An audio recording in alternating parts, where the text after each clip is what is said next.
place it online. I will share with everyone so they can agree or not and say, well, I was with very bad hair, so please don't, something like that. And but anyway, yes, you are free to go wherever you want. And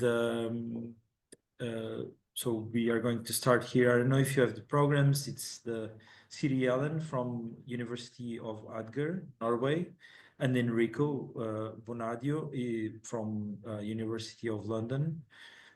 He will arrive meanwhile. They both work around the law subjects, and Siri will explain better. The title is AI and Street Art, Copyright Perspective. Thank you so much. I'm trying to share my screen, but I'm not. I need to. You have to. I think you can now. Perfect. Yes.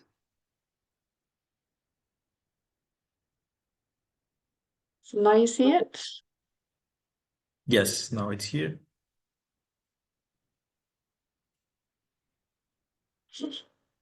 And let me just start it up.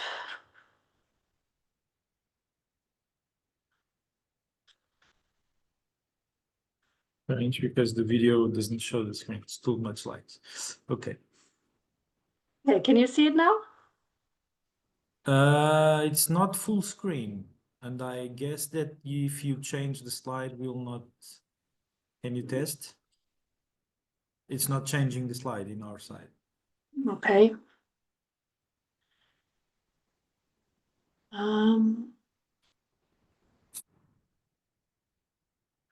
Let me see what I can do about that. Maybe I can try to do this. Am I? Now it's full screen. Are you getting it through now? Yes, it's full screen and it's changing the It's changing. slide. Oh, perfect. Perfect. Then we have it. Okay, thank you. Okay. I'm sorry. Sorry about these little technical difficulties. First of all, thank you so much for letting me present. I've been a part of this conference now for quite a few years, but always digital. And next year, every year I promise that next year I will be there. But now, next year, we'll be there. Yeah, that's quite. I'm doing this conference because of this pressure. Every year, everyone says, I will be there. And every year I do the conference again. So it's good to know. Yes, and now it is recorded. So I've made a promise on film. Yeah, I can. Yeah. Anyways, so who are we? I am Siri Egland, and I work at the University of Agder, where I teach intellectual property law, and where I'm writing a PhD in the intersection between copyright law, visual art, and frontier technologies such as AI or augmented reality. And I collaborate with Enrico Bonadio, who will probably show up soon, on specifically copyright issues when it comes to street art and graffiti. And why street art and graffiti? Well, basically because of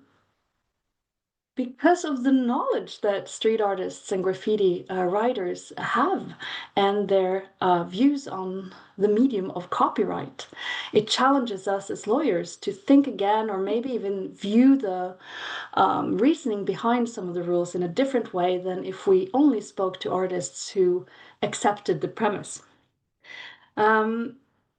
This project that I'm sharing with you today is a book chapter that will be published in an upcoming book on generative AI and copyright in Europe. And what got us started on this project is that, artists are very much on the forefront of both the use and also the consequences of text-to-image generators like DALL-E, OpenArt, or Midjourney, etc. And for street art and graffiti, those are art forms that are easily accessible in the street, and that also often appeal to the audiences using the generative AI tools. due to this, vast amounts of images, murals, pieces, tags, etc., are depicted and also accessible online on various platforms, making it, the ideal training ground for AI. So what we set out to do is to get the artist's own ideas and views on this technology and the use of their art in this medium. And we wanted to take a qualitative approach, even though we are both lawyers, where we interviewed artists and used semi-structured methods, allowing also the conversations to take the paths that the conversations took and to gain other perspectives than those that we set out to investigate. We wanted to discover patterns in the interviews that we did. We have around 10 interviewees, both men and women, and also some teams. The sample is quite small, and of course there are issues relating to such a small sample. However, we try to cover those biases or whatever in the sampling with more in-depth investigations into their views. In addition, the interviewees were picked from our personal networks, and that also presents a bias.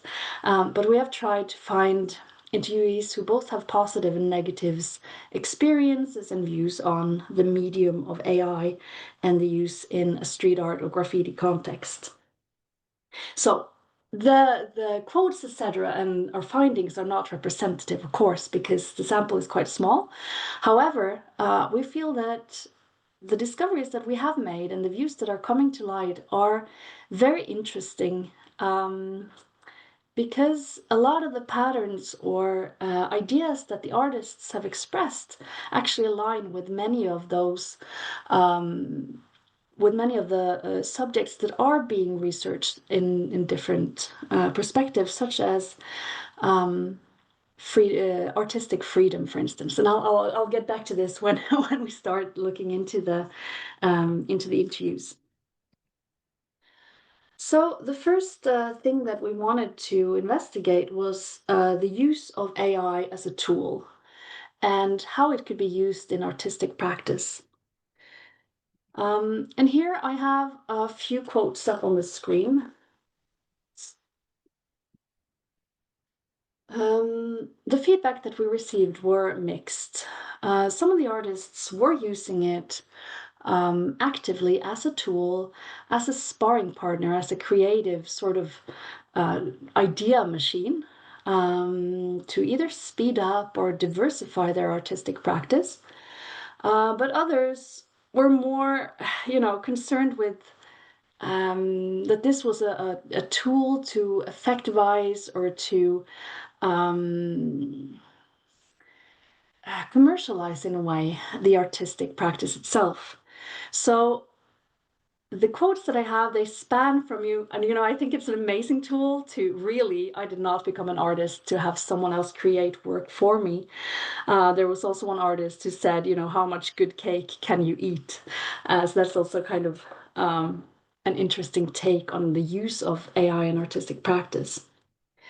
Some of the artists, they likened the outputs coming out of the AI as fast art. So this headline came to us because of that alluding from the street artists themselves, where they used this image of fast food, streamlining burgers being rolled out of fast food restaurants, compared to the effort that goes into making a burger yourself and the different results you get. One of them said it in this way: you can choose if you're going to have a sharp tasting burger or you could go to McDonald's. Another artist also likened the output to cookie cutter stuff. So you have this idea quite resonating throughout the interviews of this being something less than what you would actually be able to use as input for yourself. And then enters the legal issues. of copyright. We also asked the artists on their opinions on copyright in the AI context. First, we asked them about the input data and how they would view topics such as consent, as compensation, as copyright infringement. And I've tried to group these into two parts. First, concerning the input or training data phase in the AI model, and then secondly, in the output phase or the result phase of the AI model. So when it came to the input, the artists weren't entirely negative, as we may have thought, that they would be completely negative to using their art as input data. However, a lot had to do with the intent behind how it was used. I just want to look at some of the quotes that I put up on screen.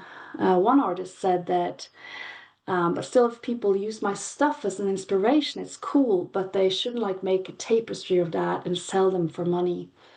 That I think isn't right, because that would be a copyright violation.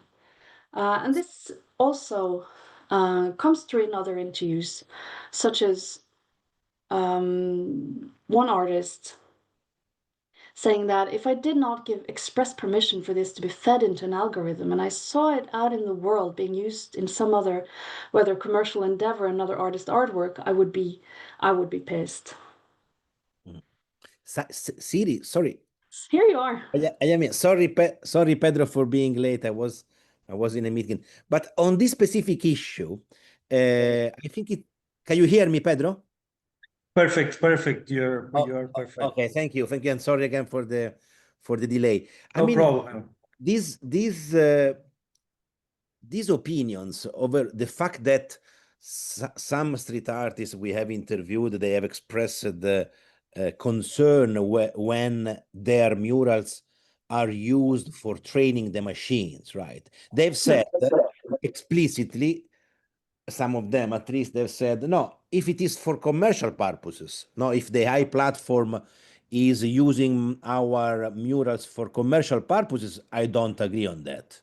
But their opinion is less strong, and therefore they might be more tolerant when the AI training is made for cultural research purposes. And this is in line with the ethnographic research that I already made years ago on commercialization of graffiti. Right, many street artists and also writers, they don't agree on their murals being used commercially in advertising, but some of them, several of them, I would say, they don't really care if there is just a cultural use by, for example, aficionados of the art without any commercial intent. So I think this is a history repeating, right?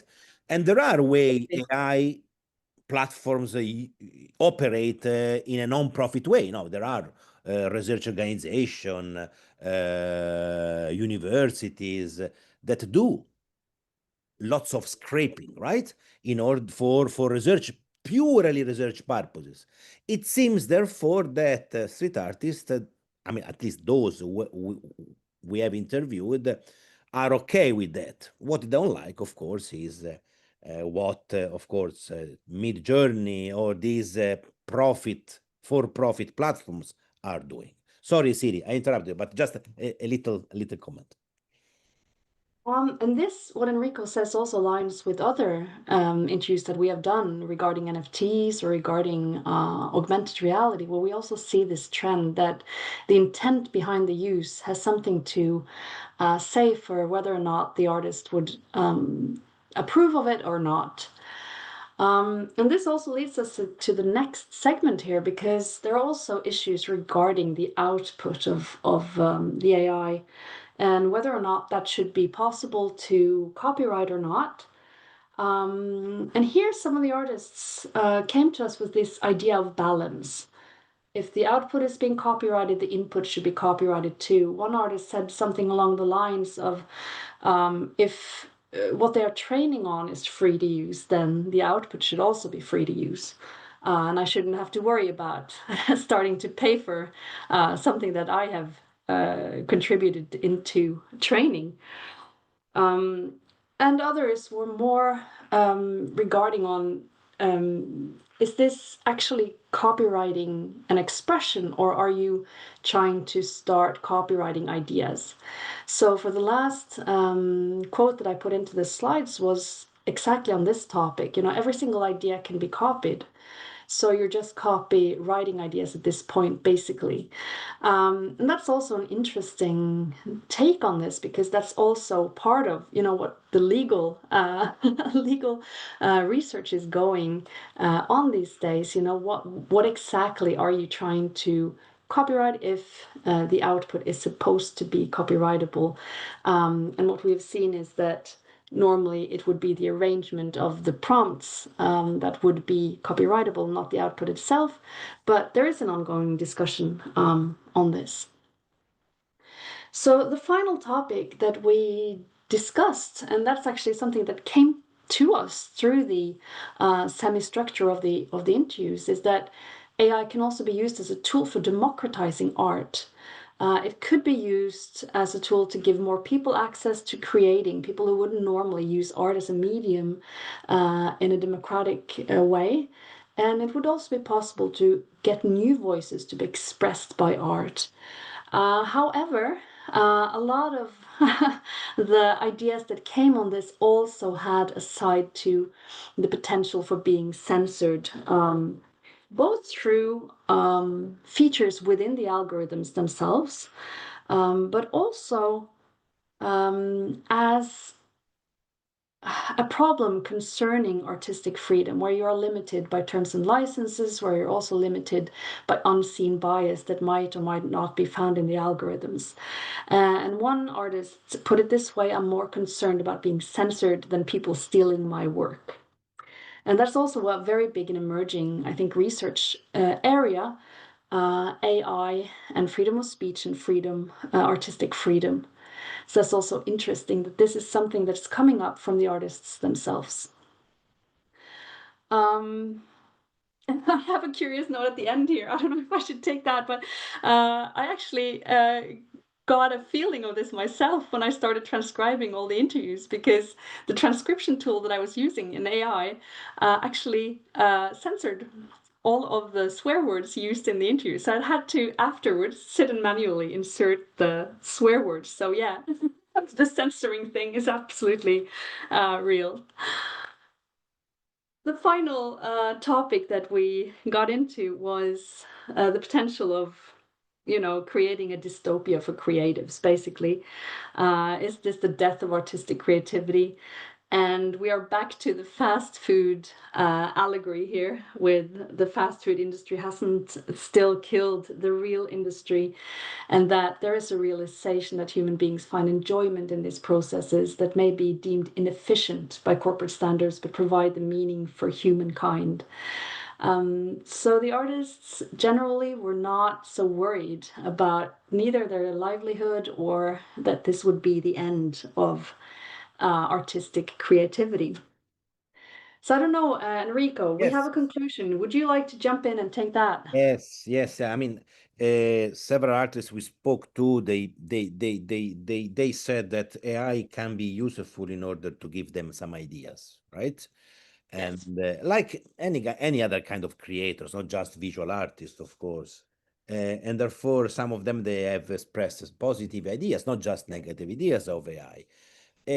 From a purely legal perspective, the output, I mean, the legal question which is investigated in several jurisdictions is the following: is the AI output copyrightable? Because, you know, the artist who wants an idea put some prompt on Midjourney, and Midjourney proposes an image, right? For the purpose of copyright law, such AI-generated image is protectable or not? Well, many commentators say no, it's not, because we lack a human author, right? And the prompts cannot be considered really a fundamental contribution, right, to the final output. However, and this is the position of, for example, the US Corporate Office, However, if there is ex post human activity in the sense of editing, adding, curating the AI generated image, well, such human contribution ex post might make the final outcome copyrightable. It remains to be seen when, right? When the human contribution is so significant to make the work copyrightable. And this is the challenge because, you know, the line might be very blurred, right? So this is what I just wanted to add on the output side. But we now welcome comments from the audience or questions. We are really. You are muted, Pedro.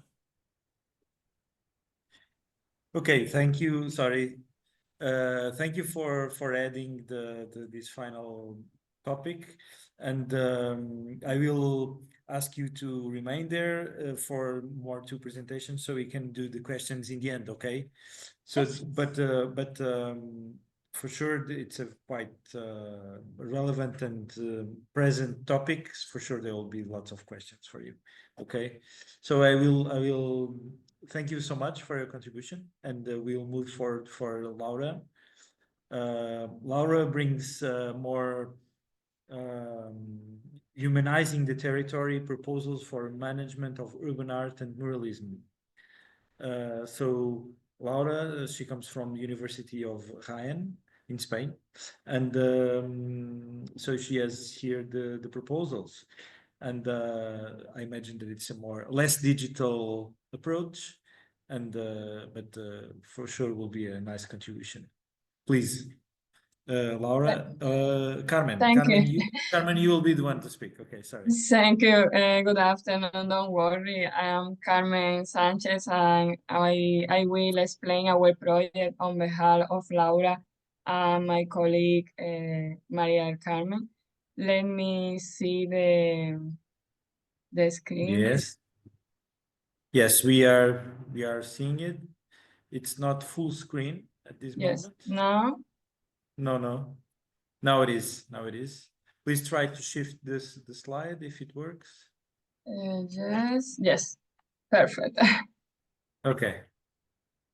Thank you a lot for this opportunity to participate in this event with this proposal related to urban art and muralism and the community impact and methodologies that we implement since an academic lens and of course with an intersectional and gender perspective.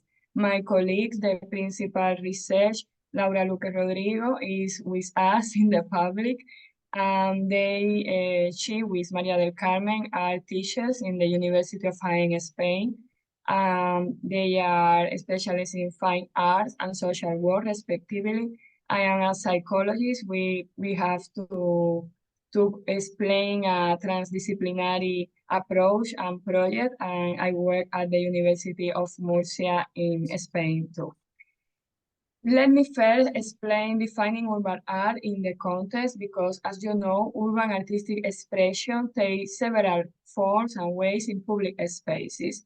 We need to differentiate spontaneous urban art, which include graffiti and unsanctioned works, from institutional urban muralism, in which we have a plan and officially commissioned works, and of course the urban installation, in which we are talking about three-dimensional art forms in public spaces.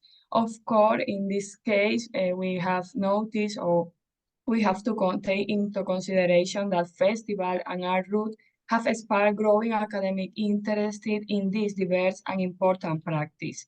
Urban art is different from urban muralism, as you know, because it's important to note that spontaneous urban art is free and ephemeral expression and generally not managed culturally, but is also the conservation only by public request.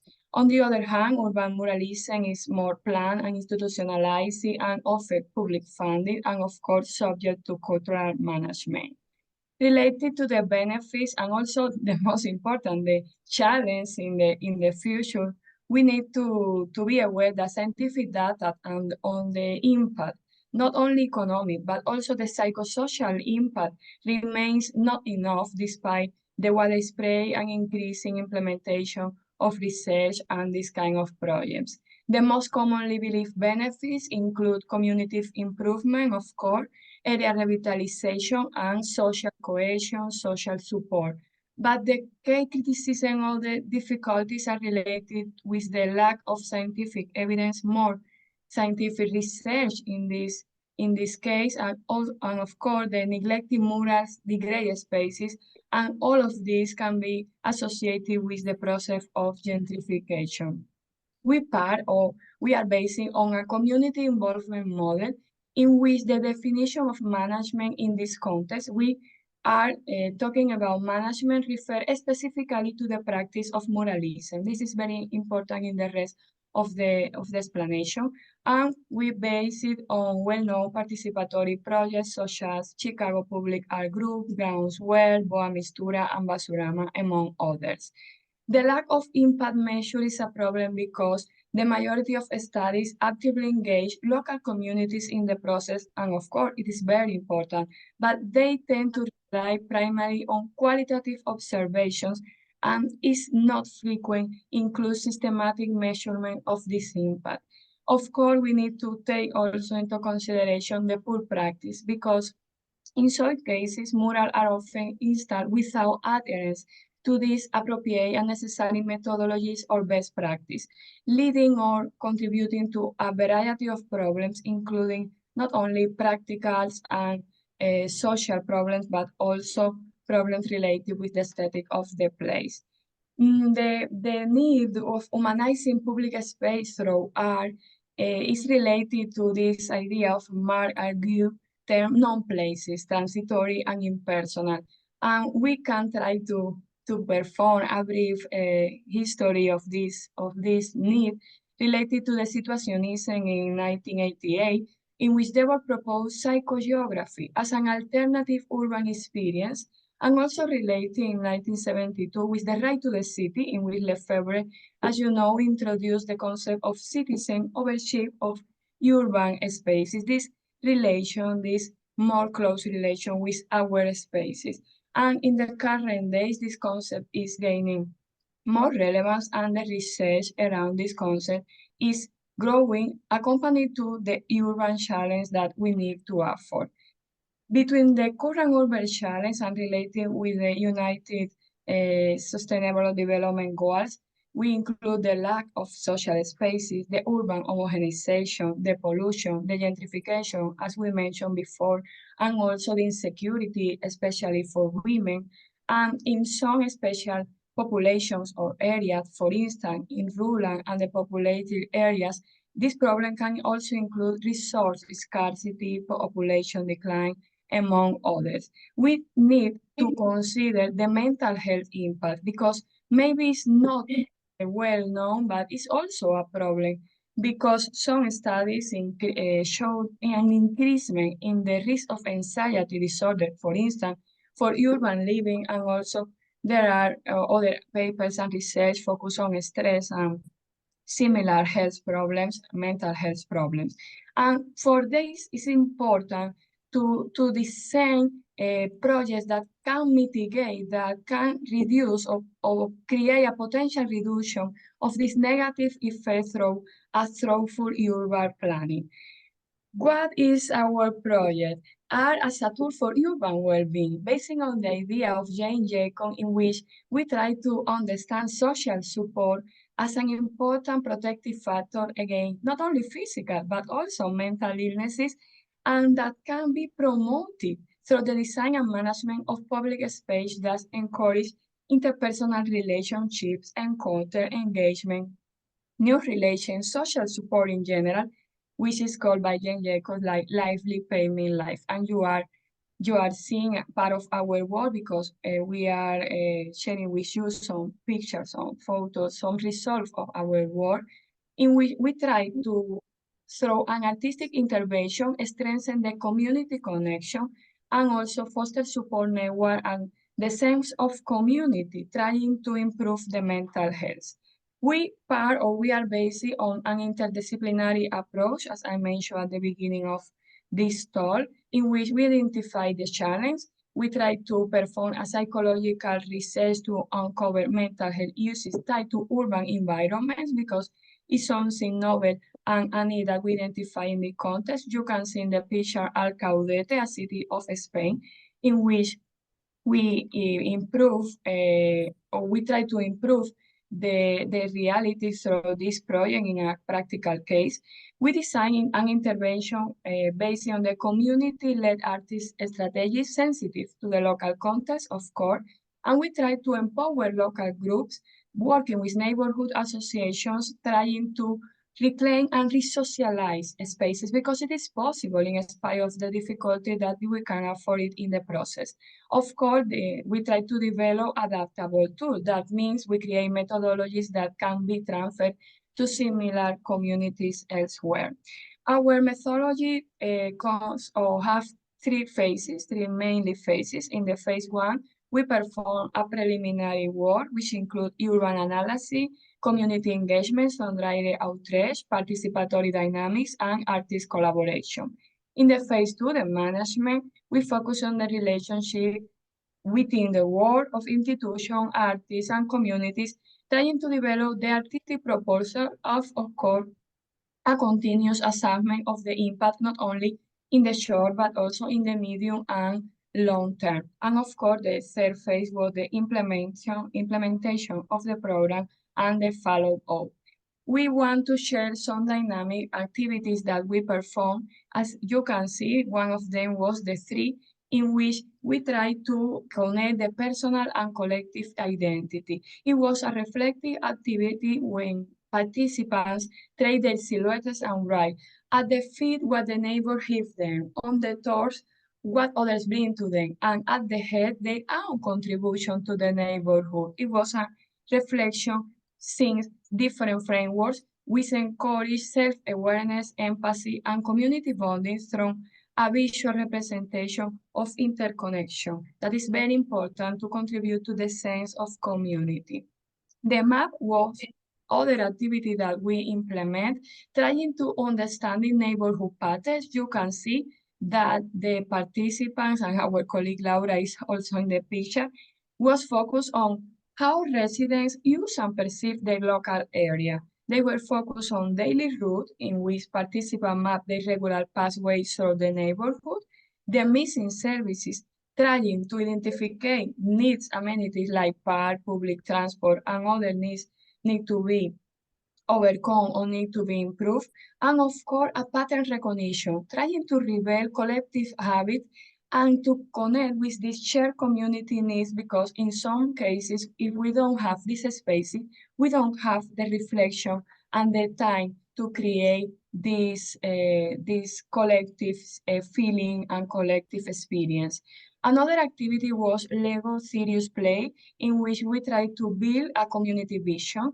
On one hand, we try to be focused on current neighborhoods in which participants build models representing the exact community landscape, and also they think over about the ideal neighborhood, creative expression of aspirational community spaces and interactions, and of course, the personal role, because it was very important in all of our activities, identify not only the community sense, feeling, needs, but also the individual contribution to our community, encourage symbolic thinking, emotional expression, and creative problem solving through tactile engagement primarily.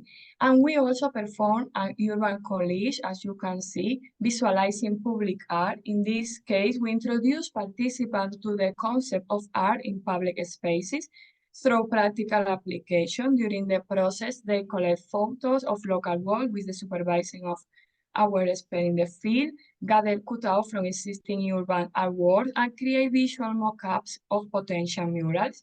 The benefit that we can comment were related with the visualization of the transformation, the reduction of the resistance to public art, and also the building of this collective aesthetic vision. Related to the sustainability and adaptability of this proposal, the range was adaptable. We have young children to elderly community members, and we try to adapt the activities for the different age. A small intimate group or large community gathering were also a challenge, but we try in spite of this to adapt the activities in function of the group size. And also related with the time requirement, we work with minimal time needed with adjustable session lengths, trying to respect the time and the different activities and duties of participants. And the resources, we perform a proposal, the more simple, accessible material that we can and we could, and this require the minimal budget. We have Alcaudete. Let me introduce our city. Alcaudete de Colores Festival or Alcaudete Color Festival is a case study in which we present a service learning project leading by Laura Luque at the University of Jaén in the last 2 months of the 2044, in which we have different activities. You can see the citizens collaborating in this project. We have a collaborative mural by Héctor Lara, representing neighborhood identity and multiculturalism. Eli character by Nacho Corredor, a symbol of integration using games and school comics, as you can see previously in the post, and poster campaign by Laura Calatrava, constructing town identity with missing infrastructure. Additional activities include search for graphic work, out of 25 engravings by Ana Villen, flamenco lighting fusion flash mob by Maria La Caramela, and intergenerational storytelling that I also love. The impact of assessment, at this moment, we have a small sample size. For that reason, we prefer to perform a qualitative analysis and continue improving and continue increasing our sample size in future projects. But we are optimistic because this intervention based on art and in things a transdisciplinary approach may enhance emotional well-being and community satisfaction, because we observe in the participant a higher frequency in positive emotion related to negative emotions, such as pessimism and also sadness and lack of energy. And participants think about self-perception, they comment an improvement in the quality of life, especially in the life satisfaction reported. And we consider we need to continue in the follow-ups assessment, checking this effect. As the main conclusion, we are convinced that building sustainable community art is very important, because the community involvement from the beginning maximize or increase the benefit and minimize or reduce unintended consequence of urban art projects, creating a good practice guide for public art management, which integrates socio-emotional benefit documentation, maintenance strategies preventing degradation, and also community engagement ensuring ownership is the future development and is a future line of research. And of course, public art is ephemeral, but without proper planning, its deterioration can create more discontent than positive results. We appreciate your attention, and we are available for any question that you can have. Okay, thank you, Carmen. Thank you so much. You're welcome. We'll move forward for the next presentation, and then we will have the questions after. So it will be a panel of 3.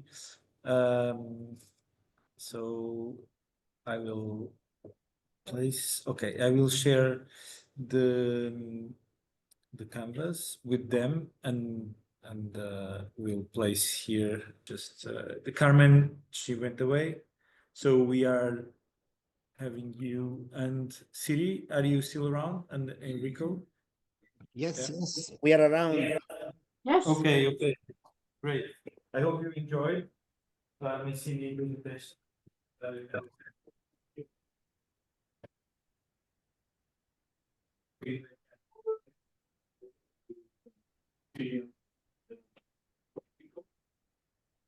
Can you hear that? Can you hear the question? Bad. Not Can you really. come? No. It's better to come here. You need to. Deixa vir aqui depois. There's the microphone, it's on the computer. So, can I speak here? Yeah. So. Microphone. Okay.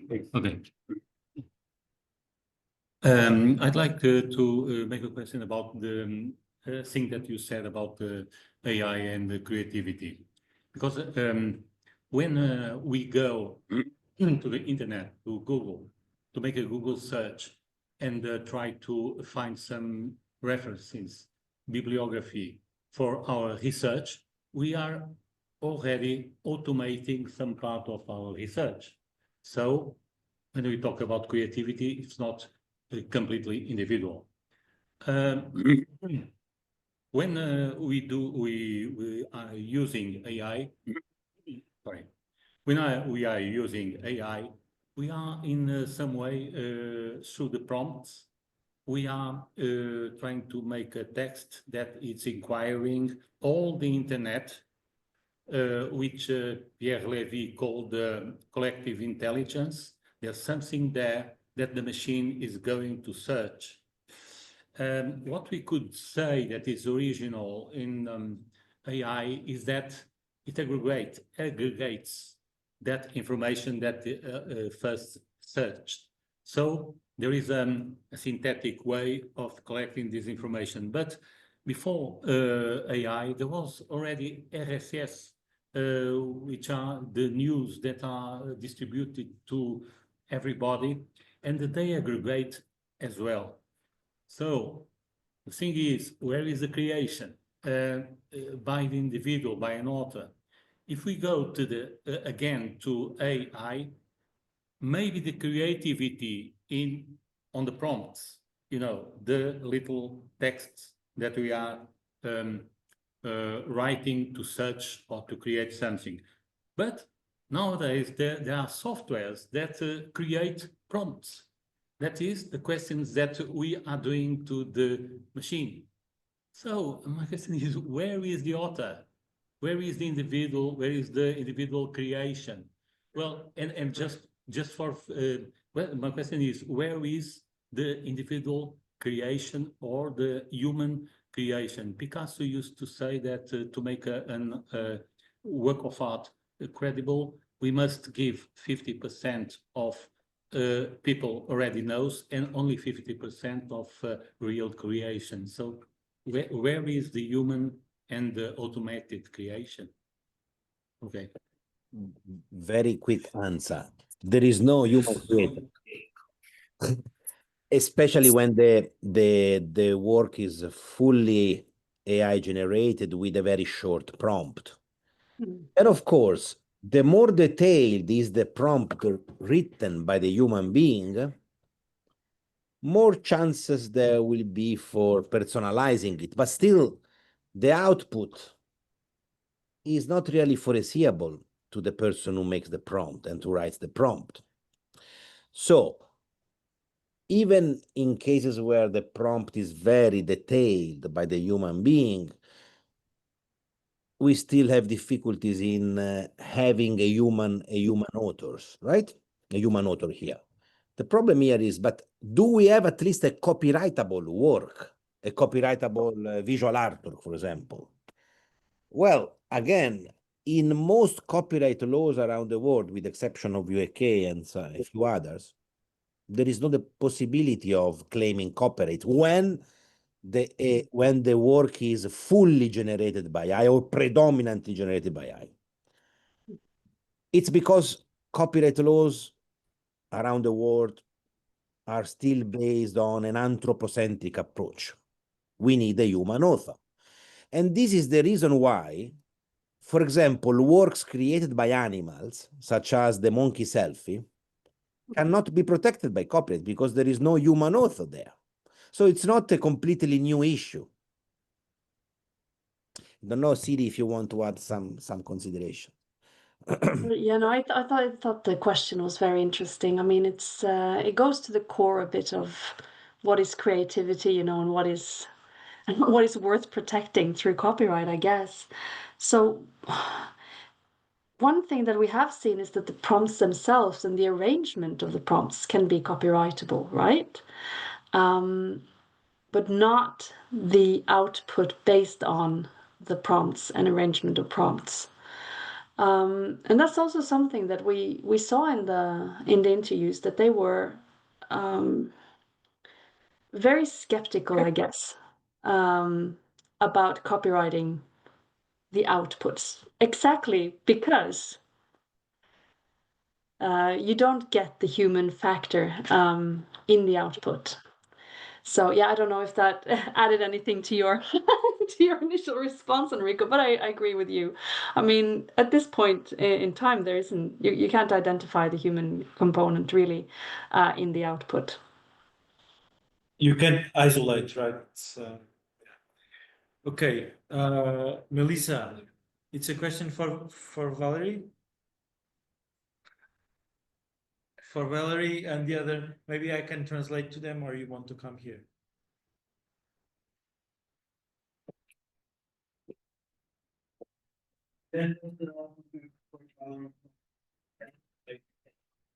So for Valerie, I wanted to ask, sorry, if you have heard of the work that Serena D'Ambrosio she's doing, because in Chile we also have a data center at the capital, is next to a river. So she and her colleague have been doing research, going to the site, trying to get inside, getting drums around, and they keep putting them off. So it's really, as you were saying, obscure information around that.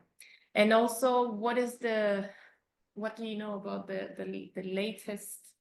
I don't know what they're doing at the bottom of the sea, deep in the ocean. I've heard that China is doing that, moving data centers to the ocean, basically, to produce energy.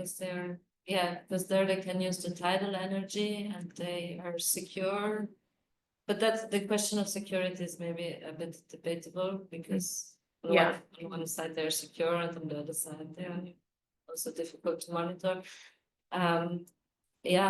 I don't know. I mean, this is something that is maybe happening, but another thing that actually I found more interesting, and this is also why I actually proposed this here, is because what's, for example, happening, like also all the stock markets, as everybody knows, is digitalized now. And what's now happening is that the brokers, they get the offices exactly next to the servers, because I don't know, like a fractal of a millisecond can make a big difference. So what in my opinion, will happen in future is that, and then also like there is a big movement of decentralizing data centers, to move them away from big companies and scatter them in little decentralized pods. So what I think will happen is that they will take over the city. And that, for example, parking lots or other buildings that are not used anymore, because, I don't know, hopefully we will manage to get the cars away from the city in a couple of years, will probably reused or repurposed for data centers. Because, I mean, this is something like if you look at any company or any tech industry, whatever, everybody's saying the demand is going to explode. And I mean, technically speaking, the real problem is actually the water, because like all the big industries, which is super scary, they're buying into nuclear energy now, because they say the only way that we can solve the energy problem is with nuclear energy. But at least there is a technical solution to it.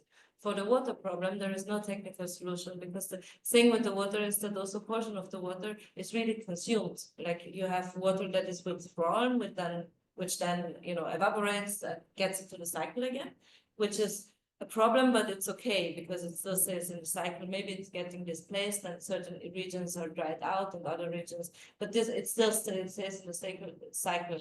But a certain amount of water, a percentage, which I don't know, but this guy, which I mentioned, is writing about, is really getting absorbed.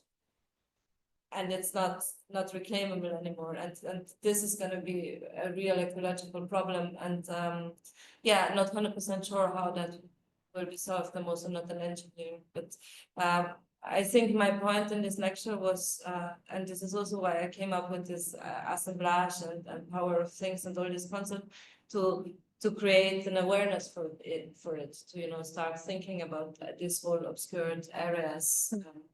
And then I mean I have a publication with me from there is a company, or a company actually, it's a collective in Linz. They are active since the late 90s, and they have servers which are locally powered by, which are somehow done in an ethical way, and they are also partly run by artists. So it's also a way to create a community. And those things, maybe like my research will be further next year, and I can report how that, because I think that there is really a potential how those things, if they once get taken away from these giant companies, which, as you say, as it is in Chile, they're caged and stored away, and you have no access, and they don't belong to you, even if you store your data. There you have like totally no access. They're like, just that, property of very, very big companies, and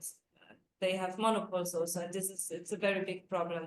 So yeah, I think that there are ways of dealing with it in a more creative, urban way that is maybe similar to how you say, mechanisms that we know from street art. Community-based as well. Yes, Sorry. to Enrico and Siri Helen. I'm gonna be, I don't know if it has a translation, but the devil's advocate. I don't know if there is a translation, or if you understand the idea of the devil's advocate, because I'm an architect, and I remember when I started studying, it was the first time we were using AutoCAD, and we moved from the table to the computer.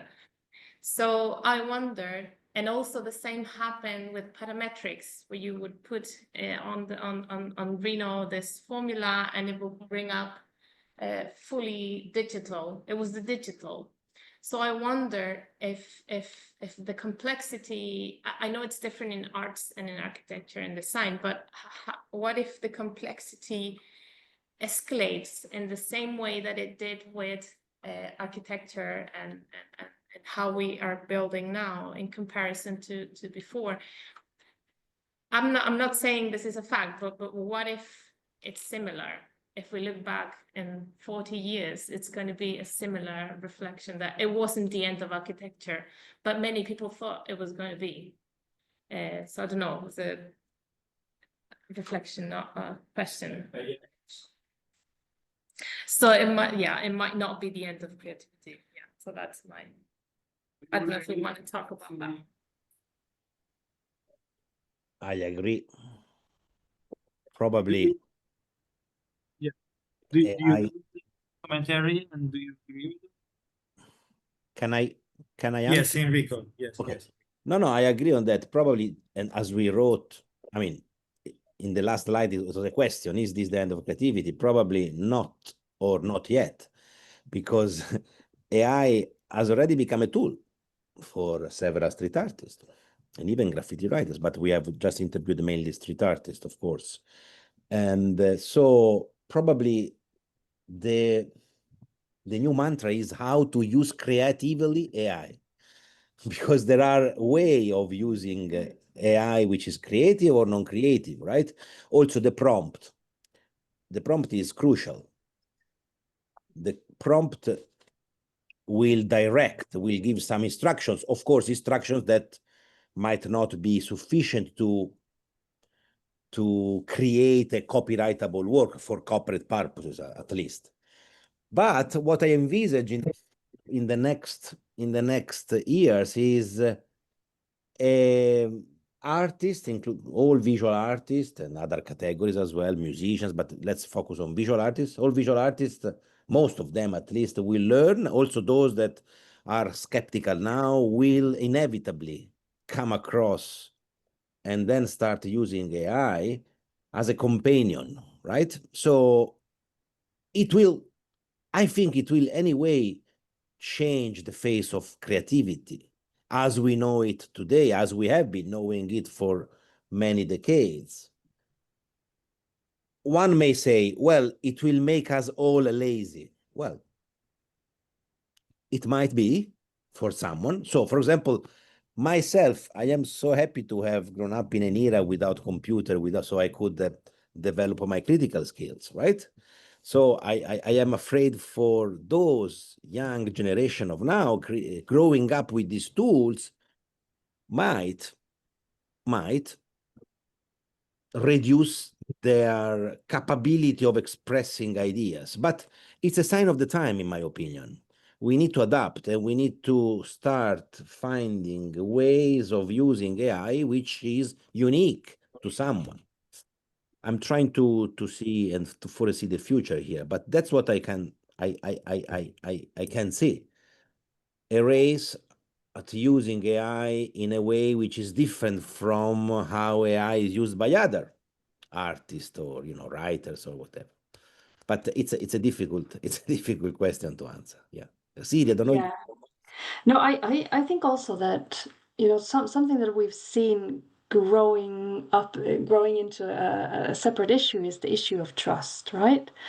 So when it comes to the death of creativity and so on, you can almost say that where the human factor is identifiable or is part of the work, it's easier to trust the work.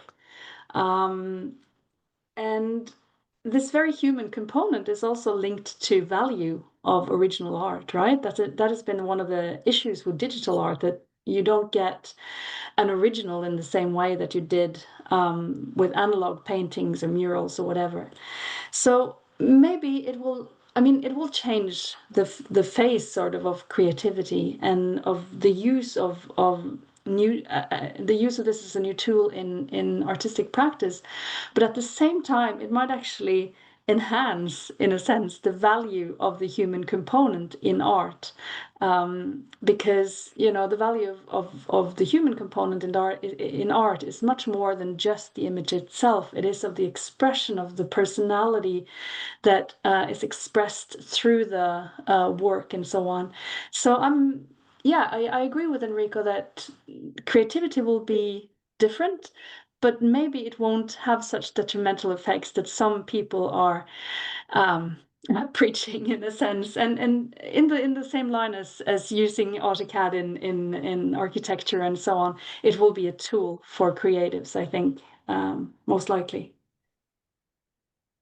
Okay, I think we are okay with the questions. I don't know if online it's everything okay. If it's everything okay here and online, we go for a short break. There's someone here. Sorry. Super interesting question. This one. Yeah. Yes. Sorry, I thought you already addressed it. Thank you very much for the question, but it's more an inspiration, I guess, than a question. Yeah, Valerie, it's talking to Dionysia. Yeah. Yeah. So it's I don't know. You don't have It's much development or. No, I mean it's a very, yeah, I mean it's a little bit also what those two guys were proposing, no, to store things, like to go away from storing things in storing knowledge only in digital stuff, but going back to storing it into something which is material. But it's a different kind of storage, obviously, because it's like the storage for to be kept, to not be accessed, to, like, I don't know, for if alien comes and finds us or something. Or life after death. Yeah, right? exactly. In this case. Yeah, but it's very interesting, but I have to think about it, I think, a little bit longer, because what I was trying to kind of tackle with this last slide, where I said that memory is not storage, is that our perception of knowledge and the epistemology kind of changed radically in the last years, no? So if we had something like an encyclopedia until maybe 40 years ago, which was, I would say, like a kind of stable body of work, something like this doesn't exist anymore. Like everything we know about the world is in constant flux and is getting constantly adapted. And like this, I would kind of argue that the digital logic imprinted itself into how our society works. which in part I think it is a problem because of the loss of any kind of stability, and also it's a little bit the loss of kind of a prioritized Reference point. yeah, and also epistemologic system. And I mean, there was this whole ideas of, I don't know, the Rosetta Stone and all these kind of carriers of, or medias of knowledge, which would, I don't know, be sent to the space, or, you know, how can you break down the human race into the minimum information, which is, I think, a little bit what you're pointing at, no? I mean, but also, I mean, also there it was before the book, and I think that, like, if you're talking about the Egyptians, that it was really their way to conserve their knowledge and carry it from one generation to another. And but thank you a lot for the question. It keeps resonating, and I'll take it with me. And Okay, it's recorded also. Yeah. So we'll do the short break. Thank you so much, Valerie, for your contribution on the wall.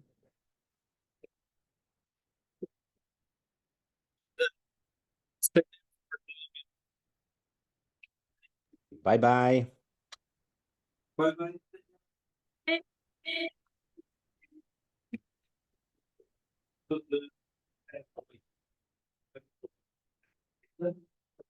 And then part of presentation.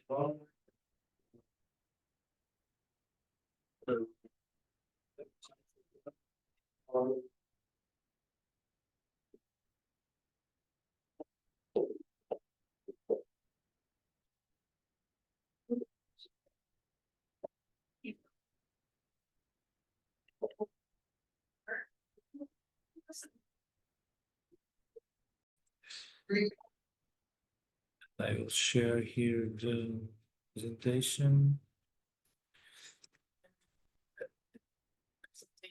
Right.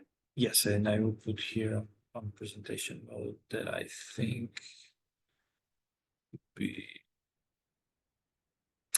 maybe this will work or not.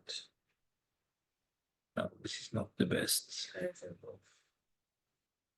I always get them swapped. Do you know how to do that? No, You but know? it's fine. It's perfect because you can see. Yeah. I don't know if it changes. Is there someone online that can talk to me at this moment? Yes. Thank you. Can you see the slides changing? Right now, no. Thank you so much. Thank you, thank you. So I think I need to share in a special way, some special.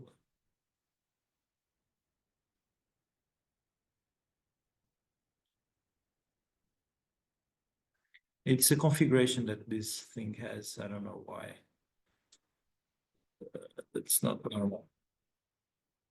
And can you cancel that to double views? I don't Makes sense.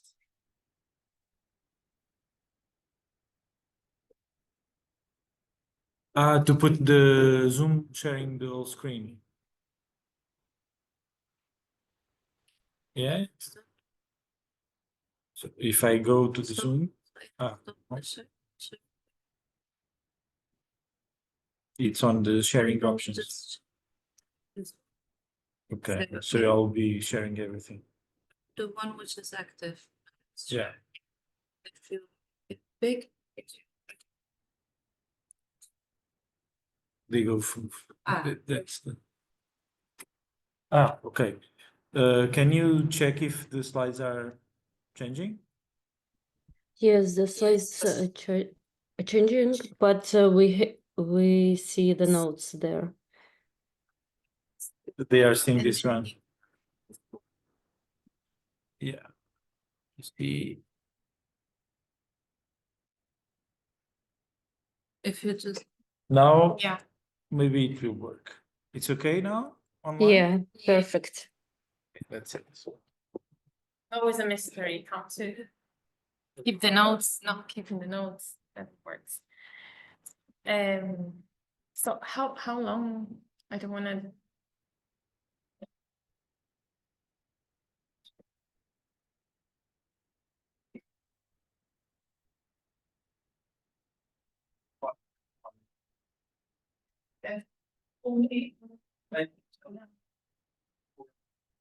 Yeah. Yes, thank you. So, well, I am here because Pedro invited me around around January or February, I think.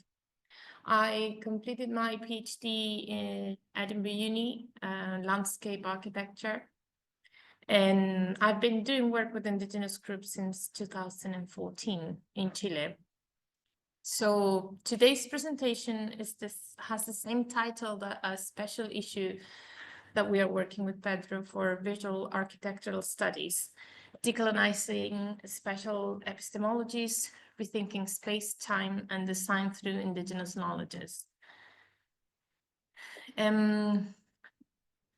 This idea of decolonizing epistemology has a similar perspective or approach to thinking about paradigms. In Western paradigms, we think of ontology or the nature of reality as one reality, and they are tied to sex, culture, and society, multiple realities that are socially constructed. Whereas for indigenous paradigms, ontologies are not based on realities, but relationships. And that if we move to epistemologies, or how we think about ontology, it's similar. It shifts from knowledge as an individual entity toward relationships, knowledge that is shared with all of creation. And how we know about this, or the methodology, is similar, context-based, is up to us how we interpret reality. But in indigenous paradigms, relationships are more important than reality. So that is, in a summary, the shift that I'm proposing in this call.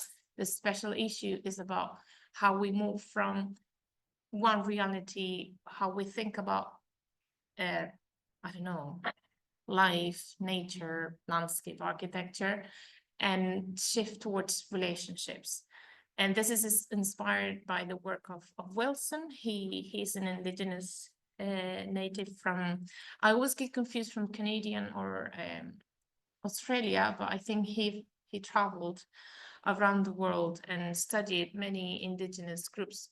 And he got to that conclusion that what is shared between different groups is this focus on relationships and not on unique realities or unique entities. So when we think about decolonizing, I don't know if many architects here, we can think about arts, design. Julian Raxworthy wrote an article, and he talks about an expression, denial of coeval. That means denying indigenous people to be contemporary. In summary, I'm not going to read the whole sentence, but you can look at it. And that applied to our disciplines also connects to an idea that was proposed by Walter Mignolo, a decolonialist theorist, that is the 0 point of a discipline. If we think about history, we have 0, literally 0, before Christ, after Christ. And when we study architecture and landscape, we see indigenous groups are prehistoric, not part of contemporary practices. So that is something that we can look for into every discipline, and it's what Julian proposes, how to decolonize our disciplines. And to achieve that, we need for an epistemic disobedience to move far away from what we call as a 0 point. And decolonization from a Latin American perspective, well, there is a large discussion between scholars in Latin America about how Latin American this author is, same as all the other authors that are actually based in the US and that are profiting from this in US universities. But still is very important to look at them and what they've been saying for the last 20 years or even more. So decolonial thinking is the thinking that arose from the decolonial turn. And what is the decolonial turn? Maldonado Torres, he says that it does not refer to a single theoretical school, but rather points to a family of diverse positions that share a view of coloniality as the fundamental problem in the modern age, and of decolonization as a necessary task that remains unfinished. So it's a task, it's a practice, and okay.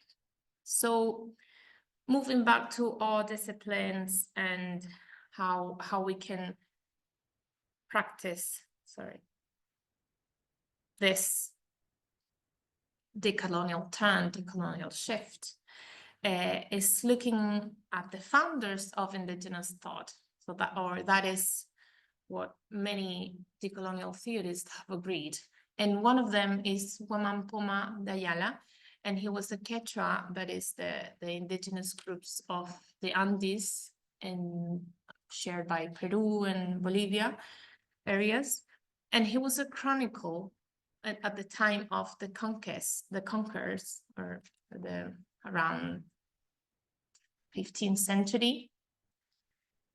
And he wrote 500 illustrations in the way of a chronicle to the king of Spain.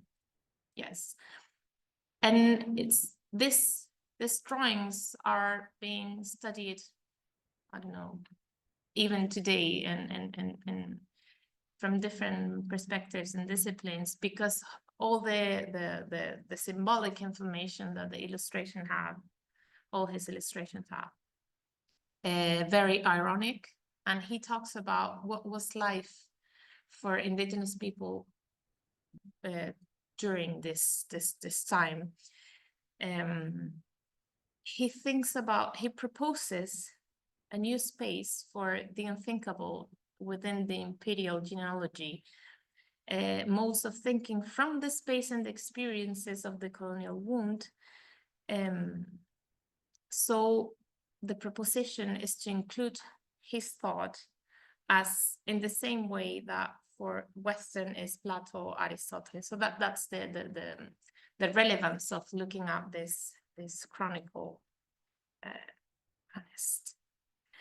I'm not gonna explain this on detail, but how different indigenous epistemologies are is also rooted on how they see I don't know how to position myself, space, understanding space, and 4 halves always. This is for the Andean world. And what he's doing here on this illustration is to place Spanish cities within the Andean understanding of the world, always under the sun, Orinti, the god.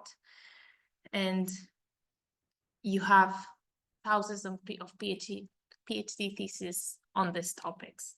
So this is only to introduce it, not to dive into detailed. But also, and this is one of the most difficult parts of looking into the indigenous thinking, is that during the conquest, or that period, it was told that we had no written language. But what Silvia Rivera Cusicanqui, she's an indigenous sociologist, Bolivian, she says that we might have had this in the quipus, that are this knots, and the most large collection of quipus is in Berlin, I think. And there is only one person that studies them that actually is saying that it's more than just numbers or countings, that is actually philosophy held on this written ways. She says that the scarcity of reliable sources to address the characteristics of the Andean economy does not prevent us from imagining a living otherness, an epistemology typical of Amerindian societies, which is perceptible not only in the quipus, but also in the landscape and in the practices and oral stories from the communities. And also we have this in paintings from the 19th century. You would always find churches next to mountains, because that was the way that evangelist missions found to transform the sacred worship towards churches. So in the landscapes, drawings, very Pinterest, you would see the colonial villages always under the mountain, the Andean mountain and the sun, Inti. So what Silvia Rivera Cusicanqui also proposes is to find creativity in this contradiction, being indigenous, being Spanish, being criollos, being mestizos, not trying to define black or white, but to live creatively in this third space of contradiction.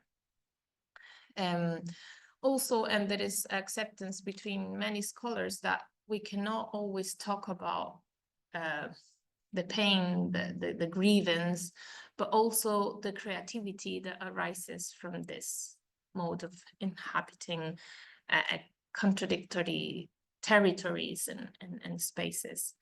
And she calls this as a Cheche theory. It's a type of gray tone. It is a color that looks gray due to the effects of distance. This comes from textile practices. But when we get closer, we realize that it is made of points of pure and agonizing color, interspersed black and white spots. Cheche entities, which are powerful because they are indeterminate, because they are neither white or black, they are both at the same time.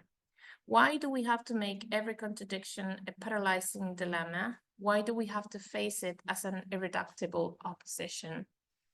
This is how she proposes to practice decolonization, not into thinking on black or white, but to inhabiting a third creative space, which is this Cheche element. So that is what, in very general and kind of summary terms, what this call is about is a call for creative practitioners to propose alternative epistemologies that offer different ways of understanding space, materiality, and temporality. I missed to say this, but because what is most important in Andean, especially thought, is that time and space is not separate, it's one thing. So every time you have this inquisitions or doubt about indigenous tales because they are not part of the linear ways that we conceive history, is because of this. It's a different epistemology approach to time, space. And that is Pacha, actually. The special issue of Us explore how indigenous epistemologies are rooted in multi-species entanglements, storied landscapes, relational world making, and they offer alternative ways of designing and thinking space and time. How indigenous, relational, and more than human approaches to space can transform architecture and design through the methodologies they propose. And finally, how indigenous epistemologies weave space-time into complex, interdependent narratives encoded in songs, performances, cartographies, and oral traditions. So what I'm going to show you now is 4 examples, 4 articles that are going to be part of this issue. This is the first one is a documentary that is titled I Return Where I Never Was. It was awarded at Cannes last year and is about alternate temporalities for Selknam territories. That is the indigenous groups, a group at the very southest point of Chile. It is an indigenous group that suffered genocide on the 18th century, beginning of the 18th century, and actually until last year they were not considered as an indigenous group in Chile because they all died.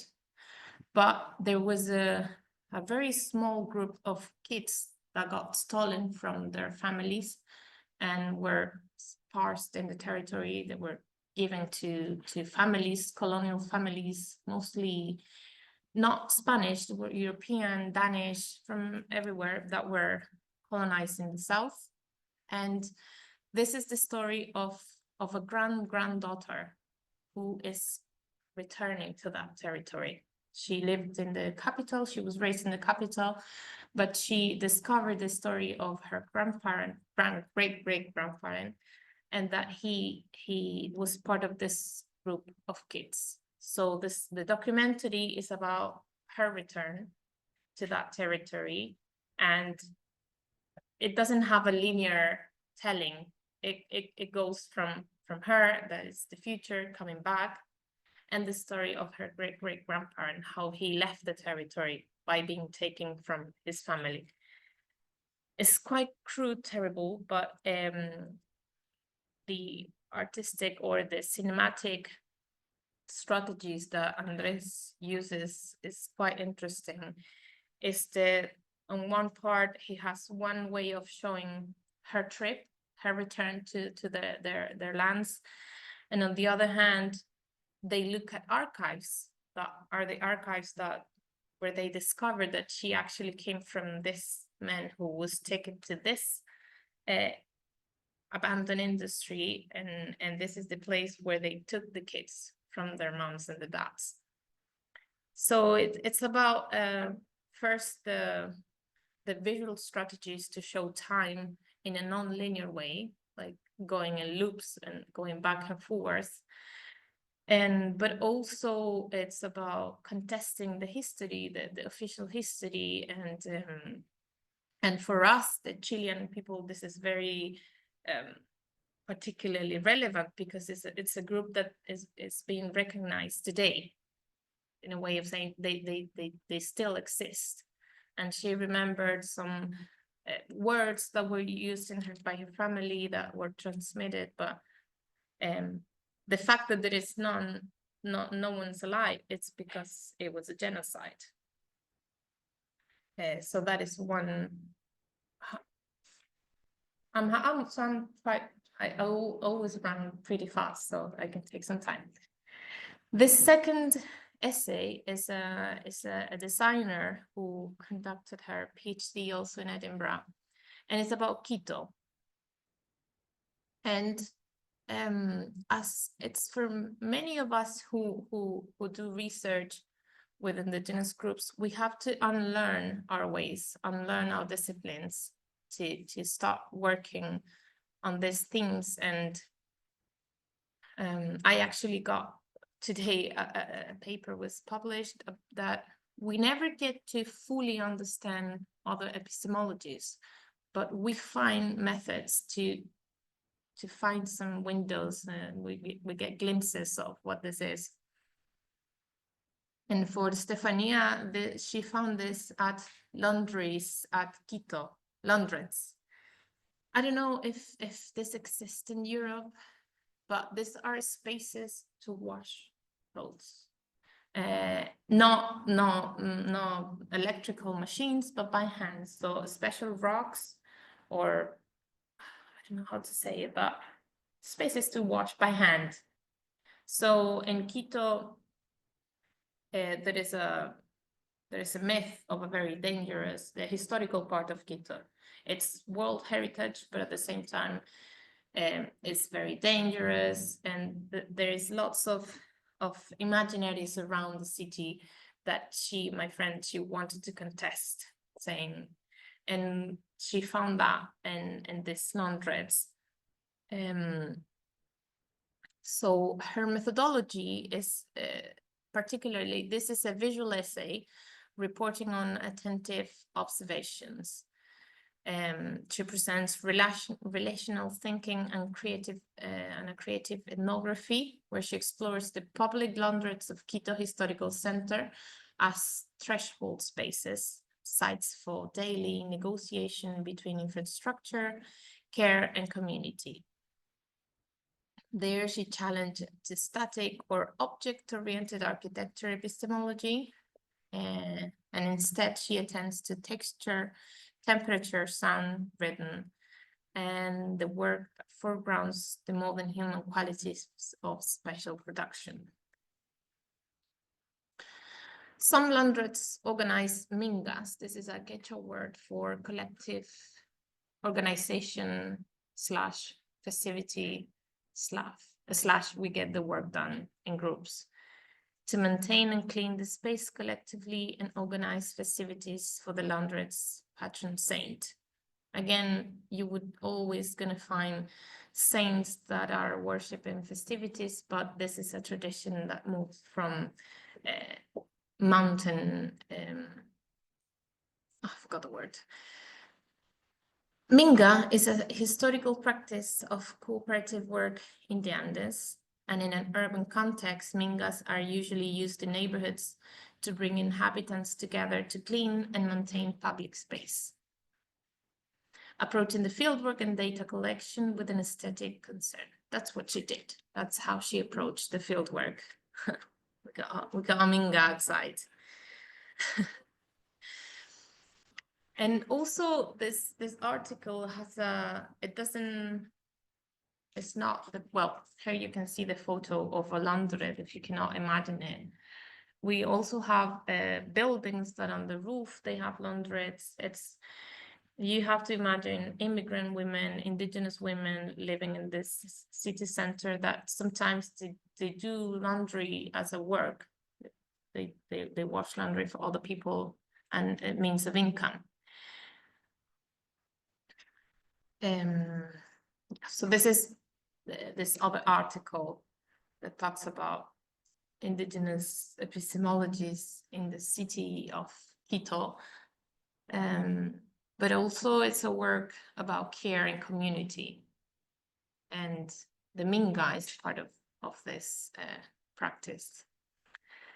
And this is a third article that brings this idea of geontology that is new for me, that is unsettling the distinction between the living and the non-living.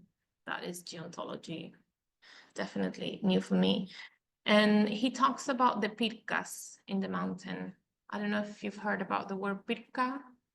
That means it's a wall of stones and it has different arrangements. It can be like a fence or it can be like a construction, but you would only see a group of rocks in plain words.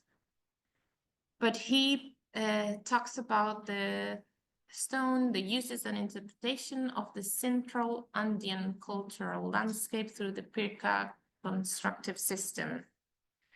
It's a dry stone walls that are traditionally used for ritual, pastoral, agricultural, and territorial practices across the Andes. Actively configures multi-species geological relationships within cultural landscapes. What Giovanni is saying in this article is that these structures operate as spatial agents with material agency rather than inert archaeological remains. That is the traditional approach to pircas, as archaeological remains. But in simple, his work is about how carriers of cattle uses them to travel across the mountain, to guide themselves, to shelter.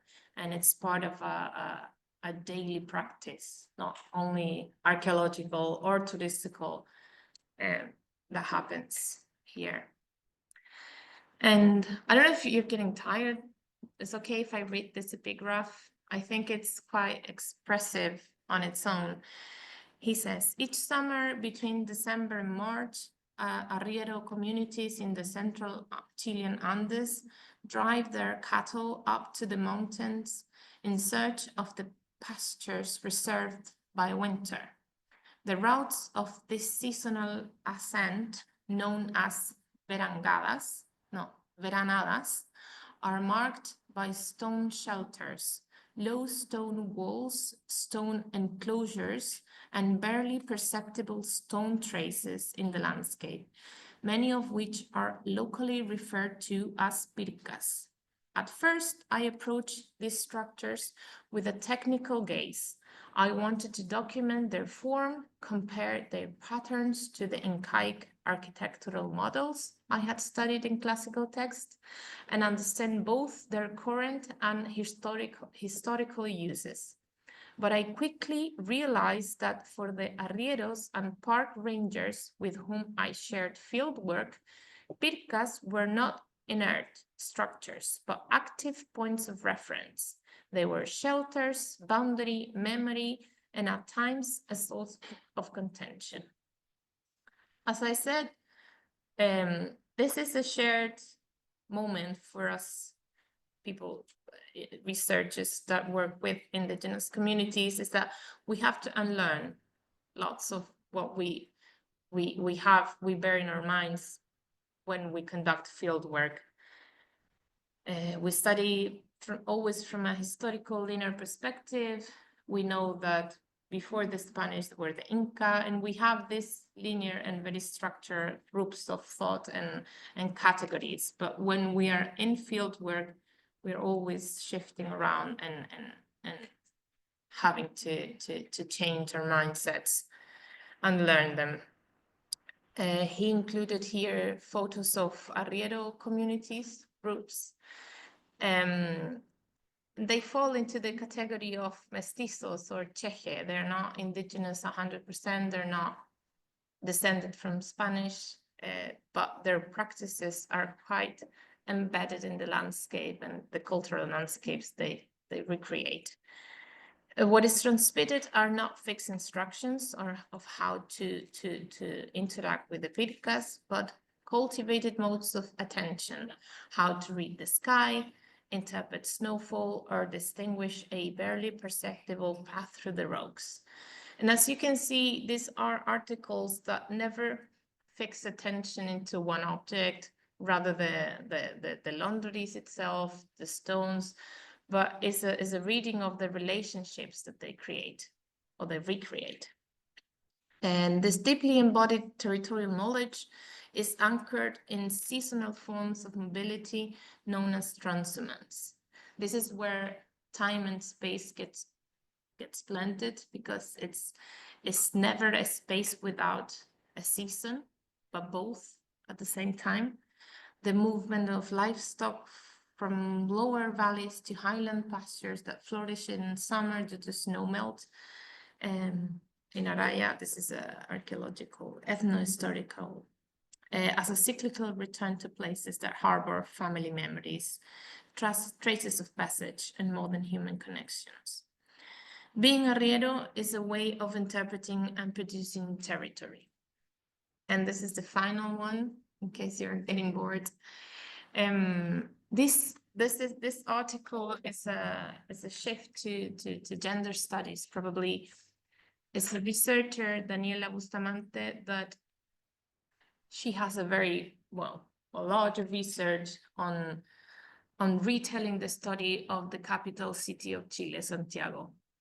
We are taught in school that Pedro de Valdivia was the founder of the city, and in 17th century, I don't remember the exact date, but he founded the city.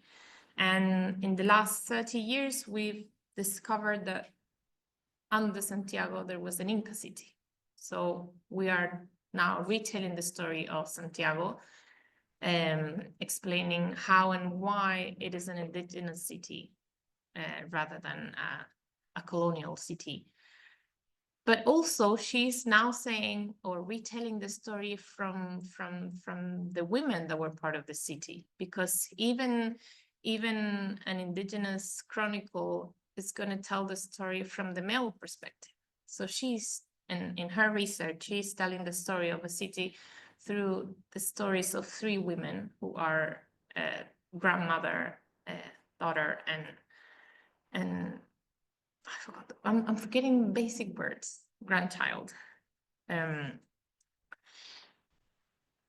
She talks about the cacica, the mestiza, and the renegade. These are terms to refer to women. The first two about how they are. One is indigenous, cacique, mestiza, that is a mix, and the renegade is because she was a very strong woman who was touched or categorized as crazy, murderer. This is all to tell a female genealogy of early colonial Santiago. She wants to understand the spatial genesis of the city of Santiago, which I just told you that it was indigenous and not Spanish city, through fragmented historical temporalities.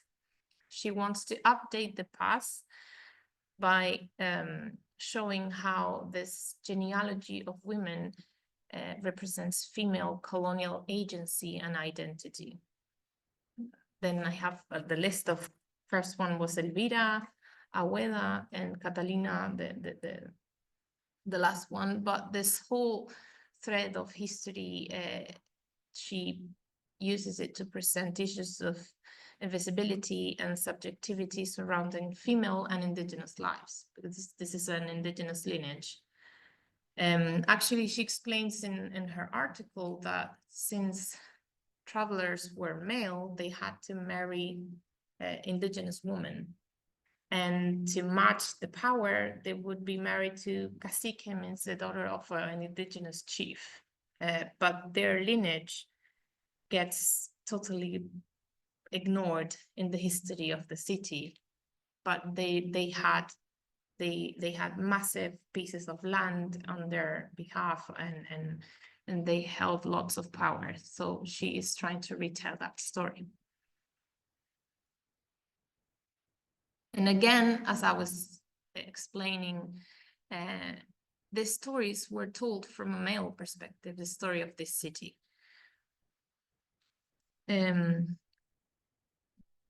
Descriptions or descriptors such as powerful and female, they don't coexist in tales of this era. So she says that the decolonial thought have opened new avenues of scholarship into the Andean colonity, despite of the lack of indigenous chronicles, by the act of regendering colonial spaces and times that offers new insight into how physical environments and social structures were defined. And I think that her finding, or what she highlights in her work, is how the house of mamaconas, and this is something that is better explained in the article, had the role of preserving memory, and that was the role of women in indigenous times that passed to the colonial period and the colonial cities. Women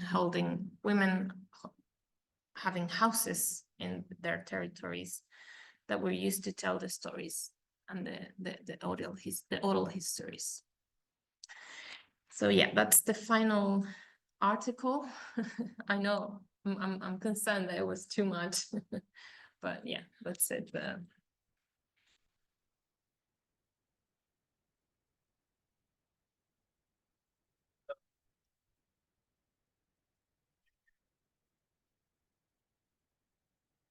You will read the articles.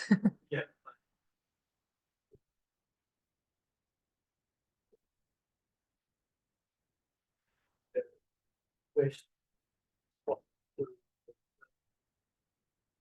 Because the main point that it's quite Sorry for that, but I tried to make it as... It was a close call, but yeah.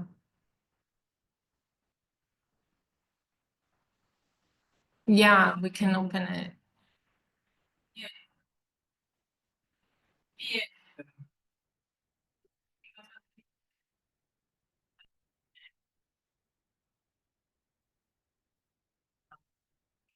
also That would be nice. Yes, Yeah, so- yes, yes. If we said the next fall,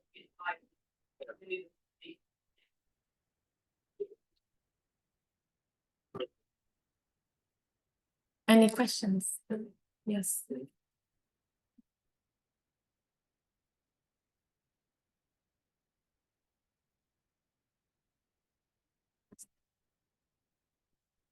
Sorry.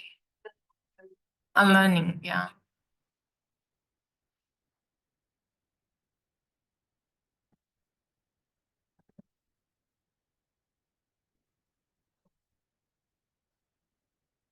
I'm gonna write that.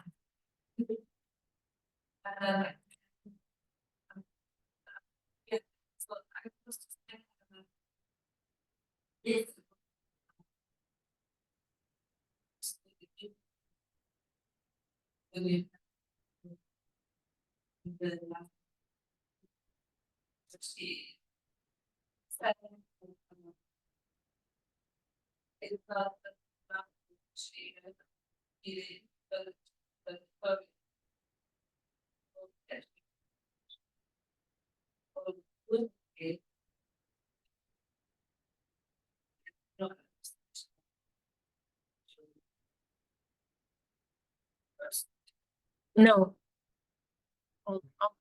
I'll look for her. Yeah. I'll look for her.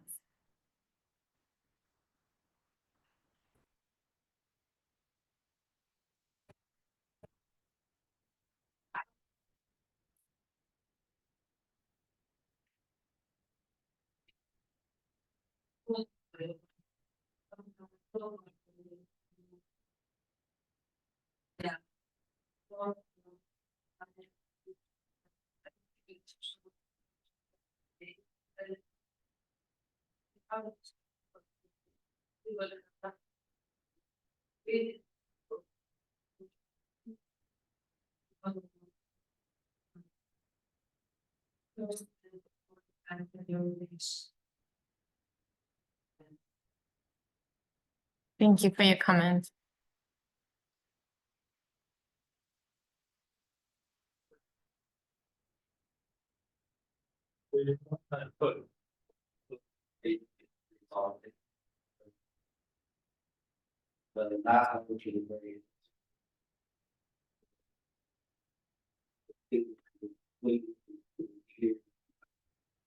Mm.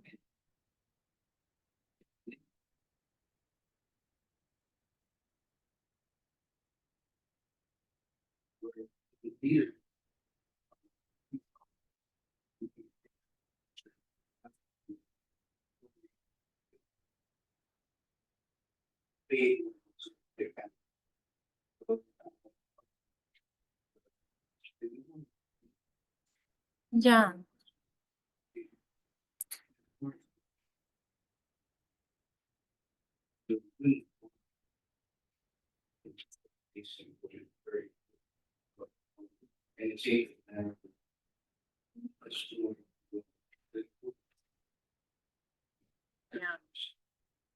Yeah, because when you say grandma, it's a generation that women had little voice, or at least the narratives would not include what they were doing.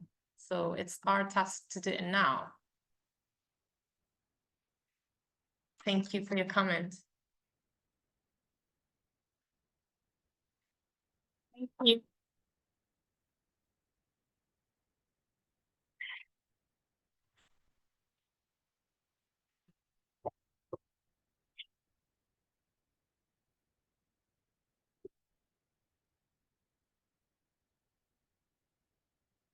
For everything. And so, hello, Queen. Hi there. Okay, we are having your audio. So, Queen, Yes. Queen is talking from Canada, right? Yes, Vancouver. Vancouver. It's, So- 9:30 9:30. in the Okay, we are morning. starting. Yeah. Yeah, It's okay. that's perfect. So it's not bad timing. It's a good timing. Yeah. So Quinn is going to talk to us about graffiti versus street art. achieving consensus among the street art community regarding terms. So we are Yes. going to have a terminology dive, right? That's right. Yeah. Let's go for that. Okay. Can you share? Do you have something? Yeah, just 1 second. Yeah. Okay. You're managing, I think you have the option. Yeah.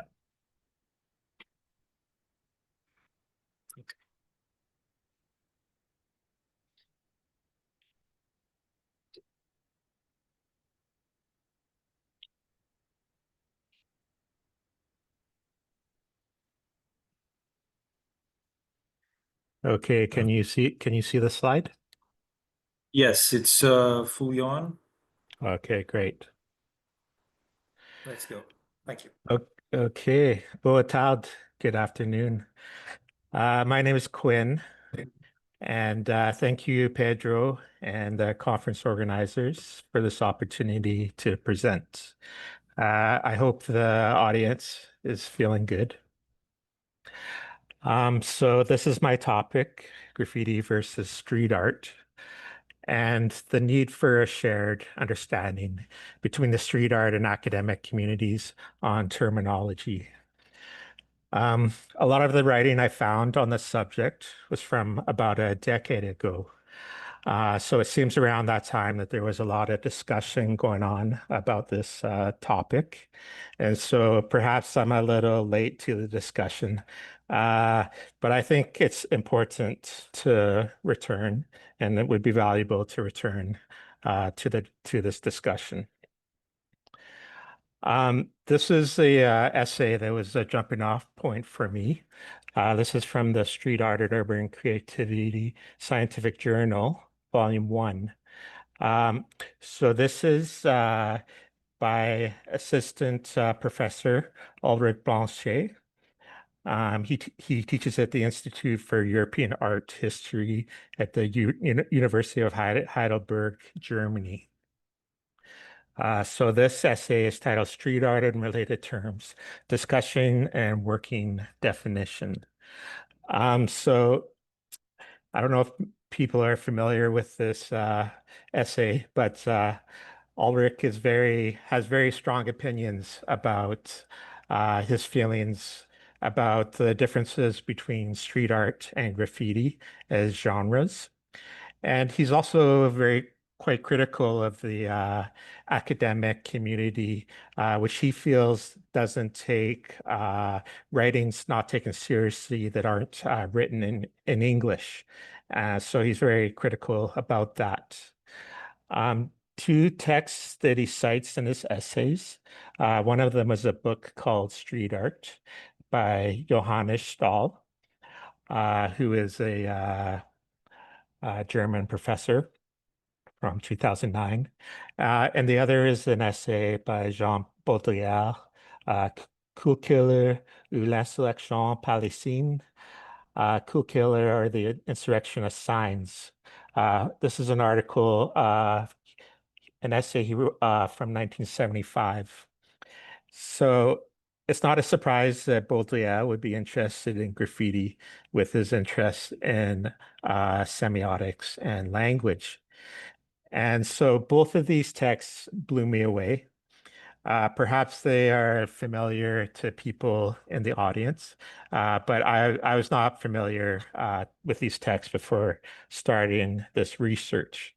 And so I will return to these future on in the presentation. So here are some of the common terms used in the academic and street art communities.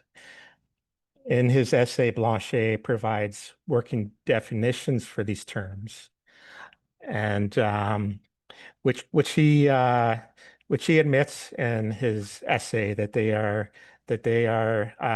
attempts at definitions of these terms. By no means does he say these are like the be all and end all of definitions, but that these terms continue to come back to for discussion around their definitions, which I agree with him. So why is it important to have this conversation? Thanks to academic journals like the ones published by Urban Creativity over the past 2 decades, there's been an increase in writing about graffiti/street art, and yet there remains a lack of consensus regarding terminology.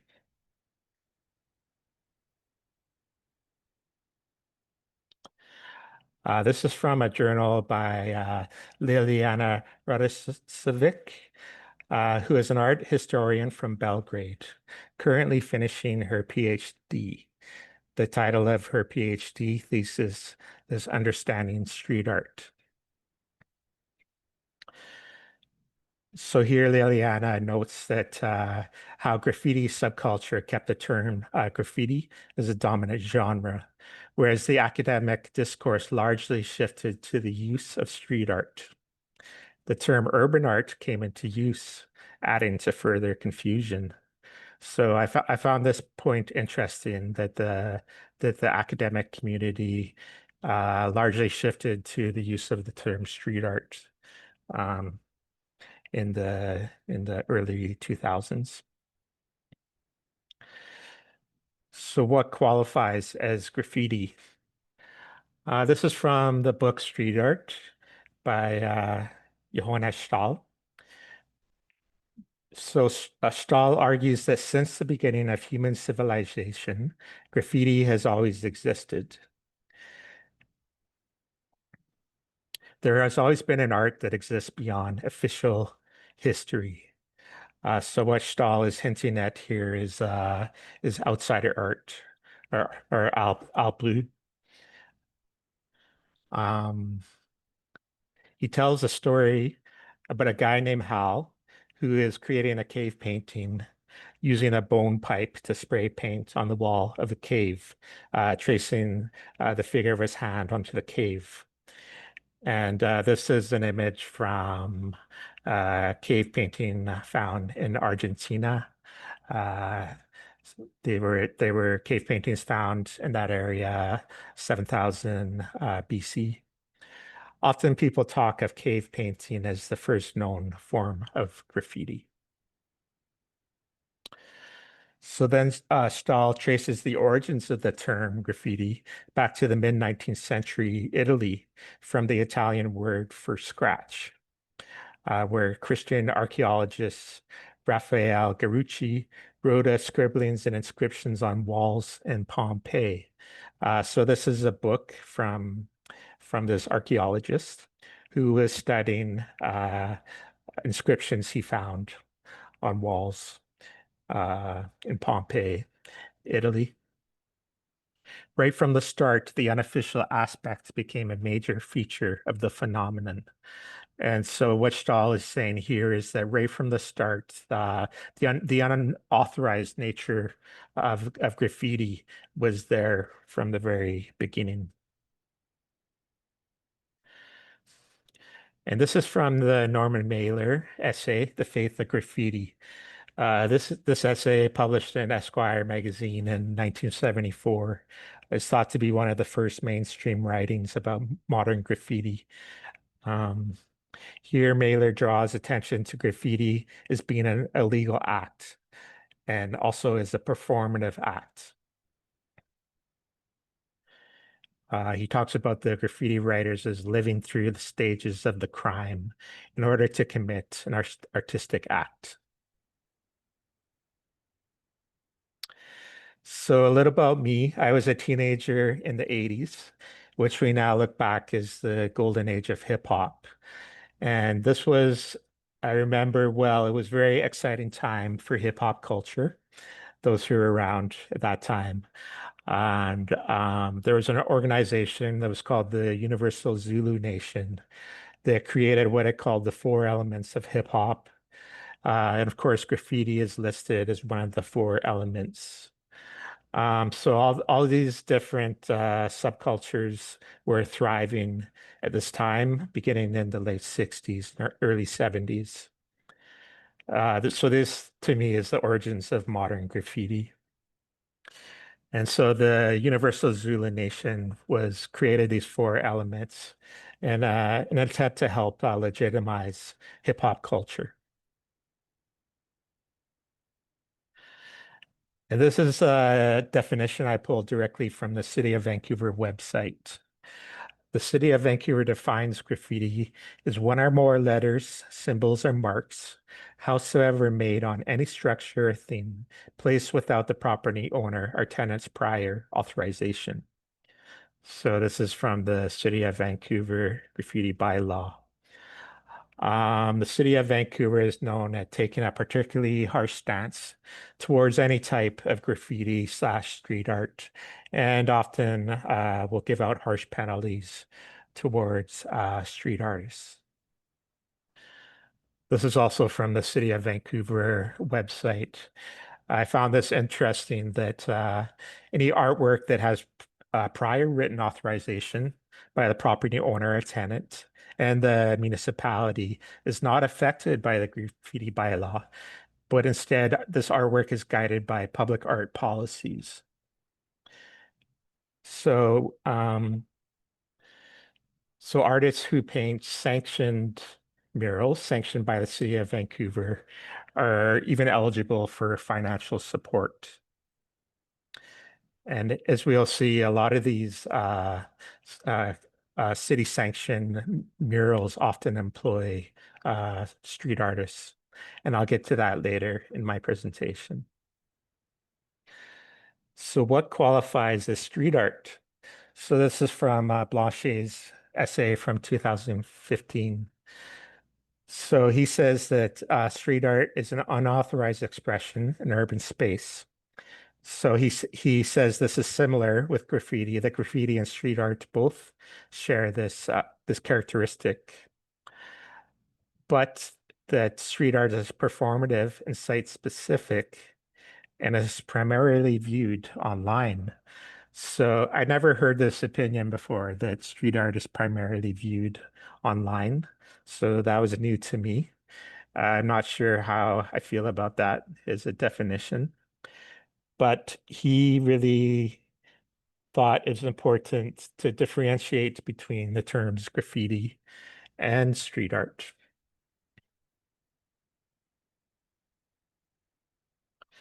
So for him, he lists the differences between street art and graffiti, that street art values content and communication with a larger audience.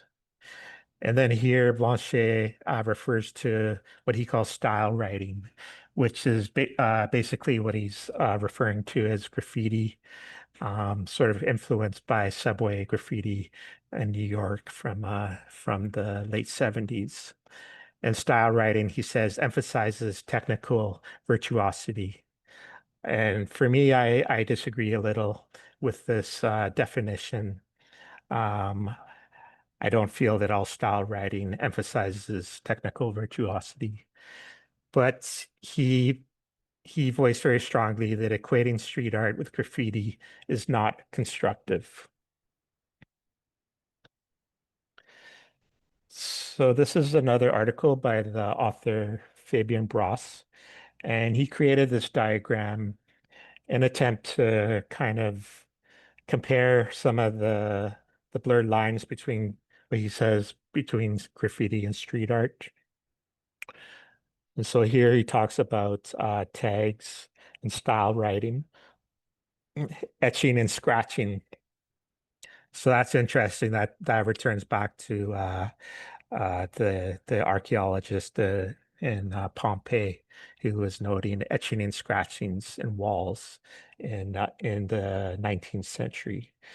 But here he overlaps street art with graffiti as both using characters and stencils, but whereas street art uses installations, paste ups, and stickers. So this is an article where Bross compares the quality of illegal urban art in a Berlin neighborhood, and it's a case study on the relationship between beer prices and street art. saying that the high beer prices in some Berlin neighborhoods correlate with the street art and with gentrification. So, which is an interesting argument. High beer prices correlate with modern street art. But here, Bross writes that no sophisticated style writings were found during the study of this for this research. And I find this to be quite problematic whenever someone tries to compare low quality graffiti / street art against higher quality content, which I'll get into later on. But interesting what he found that street art appeared exclusively in neighborhoods with expensive beer prices. So here he's linking street art directly to what he calls gentrification in Berlin neighborhoods. Quinn, let me 5 minutes. Yeah. Okay. And then Blanchet goes on to qualify as urban art. Unlike public art, urban art can be in a museum or gallery that can be sold commercially. Dismounted from the street, works of street art become urban art. And so I agree here with Blanchet that when street art is taken from the street and placed in a gallery, it no longer has the meaning street art, but becomes something else, takes on a new meaning. Here I would call it fine art, but whereas Blanchet uses the term urban art. So now I want to draw attention to the Banksy exhibition, Barely Legal, in 2006. And so Banksy, as you might know, rented an industrial warehouse in a neighborhood in California.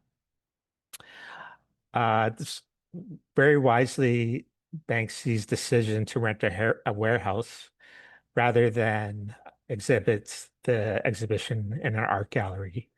And so in the title, he is poking fun at the dichotomy between street art and fine art.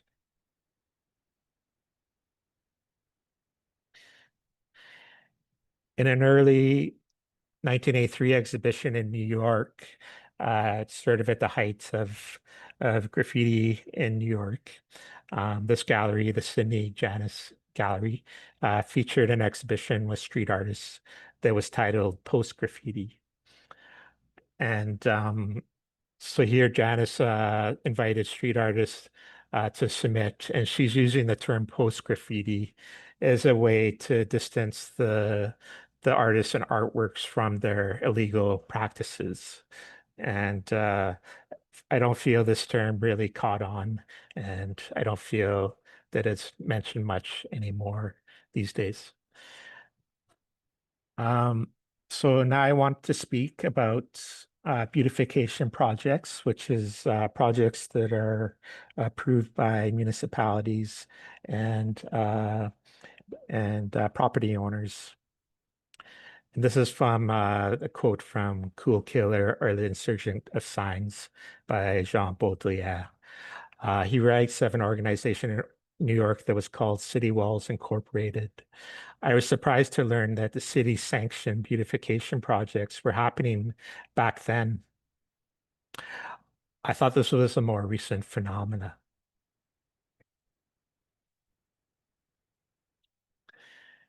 In his essay, Baudelaire is very critical of the City Walls project, and rightfully so, in my opinion. In a quote from a 1971 New York Times article, the artist who went by the name Tanya, who painted this geometric wall painting, was quoted, "I want to take art out of the museums and galleries.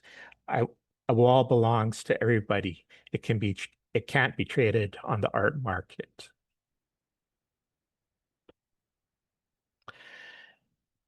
And so here Baudelaire says the entire city becomes an art gallery. Art finds a whole new parading ground in the city. Neither undergoes any structural alteration. Then they merely exchange their privileges. So here, Baudrillard has pointed out how the city and the gallery are merely exchanging privileges.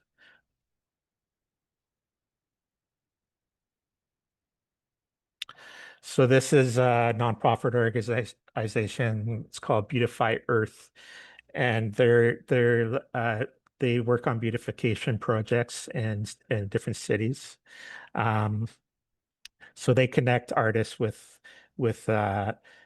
landlords and business owners and municipalities and sponsors. And so here I feel that this organization is using the street art term incorrectly, because as we pointed out before, one of the core characteristics of street art is its illegal nature. And so I don't know about your cities, but these type of projects exist everywhere in Vancouver, and cities know that they're a great way of combating what is called nuisance graffiti in our cities. So graffiti, I'll end with this. Graffiti is a political act. Street art does not take place in the public space by coincidence. It is an uncalled for act that oversteps the boundaries of the public code of behavior, and by doing so, always calls into question. This makes the creation of street art a political act. And I agree with this statement. And I'll end with this. It is clear that in the future, the academic circle will need to find consensus about the use of the terms mentioned. Otherwise, it is likely that the meaning of these terms will become even more liquid, and therefore leave readers even more confused. And this is back in 2013 that Radosevich wrote this. And so my personal opinion about the terms graffiti and street art is that the two terms are synonymous. I find that trying to differentiate between the two terms leads to problems. And as noted, I hope in this presentation, both have in common they're unsanctioned in nature, and both are political acts, in which gives them the overlapping definitions. Thank you. Thank you, Quinn. Thank you so much. Lots of information and dialogue possible for comments after the panel, and even after the panel for sure, with Ulrich and many others. So I will ask for Adelaide to step to the front. Yes. And so Adelaide Kensen, she will be speaking from University of Geneva in Switzerland. And the topic is graffiti in the digital age, rethinking territory through technology. Hello, Adelaide. Hello, thank you for having me. Yes. So maybe you can try to share. I don't know if you can overlap Quinn's sharing, or if he needs to step off.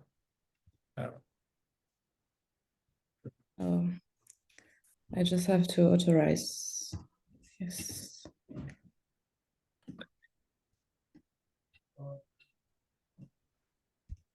Okay. Quinn, can you stop sharing, Quinn? Maybe. Yeah, I'll step out and then I'll come back. I'm having I'm having a problem with my Zoom here. 1 second. Okay. Yeah. Lisa. Okay. Oh God, what an image. Okay, it's your floor, Adelaide. Okay. We are seeing the cover, so I think it's everything okay. Okay, great. So one of the earliest examples of network hack is that of the New York City subway. Graffiti artists used the mobility of subway cars to circulate their tags across the city, significantly expanding the visibility of their work. This strategy not only enhanced exposure, but also enabled them to transcend the spatial and social boundaries of their local territories at minimal cost. When digital and web theorists discuss public space, they mainly refer to a dematerialized space in which individuals can express themselves, an ethereal counterpart to the classical agora. Rarely, however, is the physical public space, streets, squares, gardens, boulevards, where people meet and bodies physically encounter one another. Rarely is it analyzed through the lens of its digital transformation. And the presence of screens is often the only standards for evaluating the digitalization of urban space. Only artists seem to be interested in those questions of the digital space encountering the urban space. It is therefore time to consider how digital technologies and the web have reshaped our relationship with the material world, how they have influenced our understanding of the urban space, and how we move ourselves within it. Graffiti, as an intrinsically corporeal urban practice, offers compelling example of such questioning. Then, what happens when ephemeral, site-specific practices meet long-term, shareable, and searchable infrastructures? How does the logic of graffiti writing adapt to or resist the algorithmic visibility? Graffiti engages both the mind and the body of the writers in urban space, fundamentally changing their perception and experience of the city.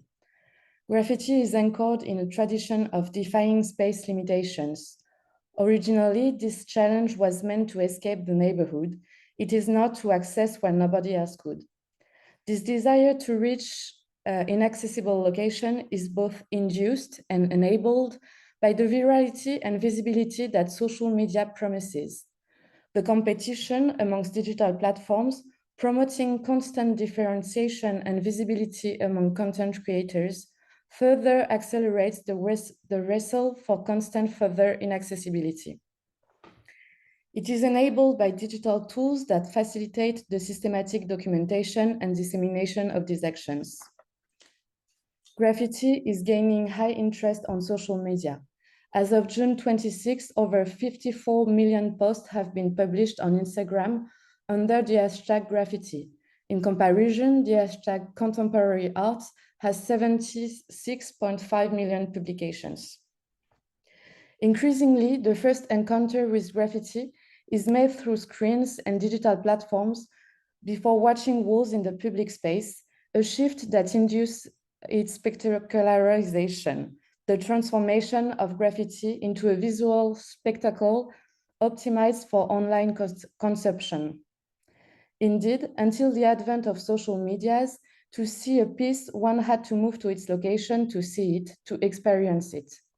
However, with the increasing globalization and social network, we now have access to more and more images of graffiti pieces we will never see in flesh. And the emotion people describe when they watch a piece for the first time will never be the same as when a piece is seen through a screen. One clear expression of this is the choice to paint in unusual or extreme locations in spaces that are not traditionally elected for graffiti. These include areas that are inaccessible, invisible from street level, or entirely out of the urban environment. This strategy is exemplified by OneUp's Mediterranean Sky in 2018. The crew, anonym and international, founded in Berlin, painted their name in large block letters on the sign of a grounded shipwreck off the coast of Athens. Far away from the city and unreachable by foot, the work is not designed for physical spectatorship. Its full scale can only be appreciated from above. It requires drone footage to be fully captured. It is thus obviously intended to be watched on a screen through a video and shared. Another facet of this spectacularization is the increasing accessibility to digital tools. Civilian drones, for instance, became more affordable and widespread during the 2010s. This technological democratization allows a new aesthetic in graffiti-related videos, highly produced, visually polished works that borrow from the stylistic codes of Hollywood blockbusters, featuring dynamic editing, lively ambient music, and multiple points of view. Consider, for example, OneUp's Graffiti Olympics, also from 2018. The video features a series of interventions, such as painting an entire subway car, executing a throw-up on a building facade, and rappelling to create a mural. While each act is technically good, the major impact lies in the way the video is filmed, entirely by drone, flying from one performance to the next, mimicking a bird's eye perspective. The coordination and continuous movement create a cinematic, uninterrupted sequence that transforms this action into a visual choreographed event. A few years before, the Graffiti Research Lab, an interdisciplinary and informal artistic research group, had paved the way to the use of technology in graffiti. They were looking to DIY new tools using cheap technologies while keeping the subversive spirit of graffiti. One of their most memorable projects, the iWriter, was designed for Tempt1, a writer afflicted with ALS, a neurodegenerative disease that left him paralyzed in all 4 limbs. The iWriter tracks eye movements and translates them into digital sketches, which can then be projected onto walls, enabling Tempt1 to restart writing graffiti. Building on this concept, the Graffiti Research Lab also experimented with luminous graffiti. Using a powerful projector and a laser pointer, users could draw light-based graffiti on the building surfaces. Initially, the ephemeral, non-destructive nature of this projection bothered them, but seeing their name in a 10-story high size calmed down their discontent. This luminous graffiti technique allowed graffiti artists to leave marks, though fugitive only, on spaces traditionally inaccessible to graffiti, such as the Tate Modern, the MoMA, or the Coliseum. One of the key factors that made this project possible is precisely the growing affordability of technologies. In a practice that flirts with legality, if not outright illegality, the incorporation of digital tools implies taking the risk of having to leaving them behind when comes the time to flee away. Digital graffiti can therefore only emerge and develop when technological devices have become sufficiently affordable. Some have claimed that digital tools in urban spaces create an eternal present, compelling individuals to develop a kind of digital ubiquity. However, it seems to me that on the contrary, these tools open the door to new relationships to time, past, present, and future. This temporal complexity is precisely what some artists are exploring, notably within the practice of graffiti. Graffiti artists have long documented their work with the awareness of its ephemerality, using mainly analog photography. Digital tools have made this documentation far more accessible and affordable. Beyond facilitating the act of photographing, digital technology has also simplified the dissemination of images. What interests me here is the role of photography and also video as archive and testimony, and the ways in which artists are now consciously integrating these elements into their art. The Italian graffiti artist Blue, for example, is known for having erased some of his own murals to protest against the gentrification of certain neighborhoods, especially in Berlin. Erasure has become a recurring pattern in his work, especially in his videos. These are created using techniques reminiscent of early animation. Blue draws a figure on a wall, photographs it, erases part of it, redraws the image introducing slight modification, photographs it again, and so on. Sequentially edited, these photographs transform into moving pictures, giving the illusion of a living, transforming mural. In Muto video, for instance, a character repeatedly appears and disappears, mutates and devours himself. The drawing not only animates on a single wall, but moves on multiple surfaces, walls, doors, road, creating a sense of both spatial and temporal flux. While Blue considers this work as animated short films, the English graffiti artist Inza applies similar process to produce GIFs. These digital animations are shared and downloadable on dedicated websites. Such practices generate a hybrid space, urban but digital, material but immaterial, temporally immutable but fluid. Multiple temporalities coexist, raising questions about what persists materially on the wall and which version remains visible. The increasing ease of capturing and sharing images, practices that certainly predates the digital era, has transformed the internet into an immaterial archive. In the 1990s, this function was initially fulfilled by blogs, often run by graffiti enthusiasts. Some of these sites still operate today, like Maquisard in France, online since 1997, offering directories by artist, crew, with photographs and location data. Later, individual artists began launching their own websites. However, it was the advent of social media, especially Instagram in 2010, that truly transformed the dissemination and reception of graffiti. Each graffiti artist uses Instagram differently, but broad tendencies can be identified. Some treat it as an archive, uploading scanned analog photographs of past works. Others use it as a contemporary gallery, sharing new pieces, exhibition announcements, and more. What I find especially remarkable is how video content on social platforms enhance the performative dimension of graffiti. These videos reintroduce the body into the reception of the work using, highlighting the involvement of the body in graffiti writing, which is otherwise easily forgotten in the disembodied logic of digital display. In this context, it is especially significant that the Urban Art Federation in France, founded in 2018, has chosen to establish a digital archive, the Arcane Center. While digital tools offer several advantages, low operational costs, and wide accessibility, one must also remain mindful of their impermanence. Digital obsolescence presents a real threat to the long-term preservation of information and cultural memory. Even if internet platforms are used as archives, they only give the illusion of persistency. All archives today are dealing with accelerating software obsolescence.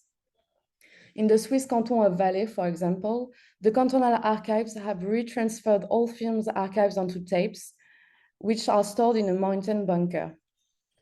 Thanks to its low cost and ease of use, the internet operates as an immaterial, living, and decentralized archive for graffiti writing worldwide, sharing and perpetuating images, but also mythical anecdotes.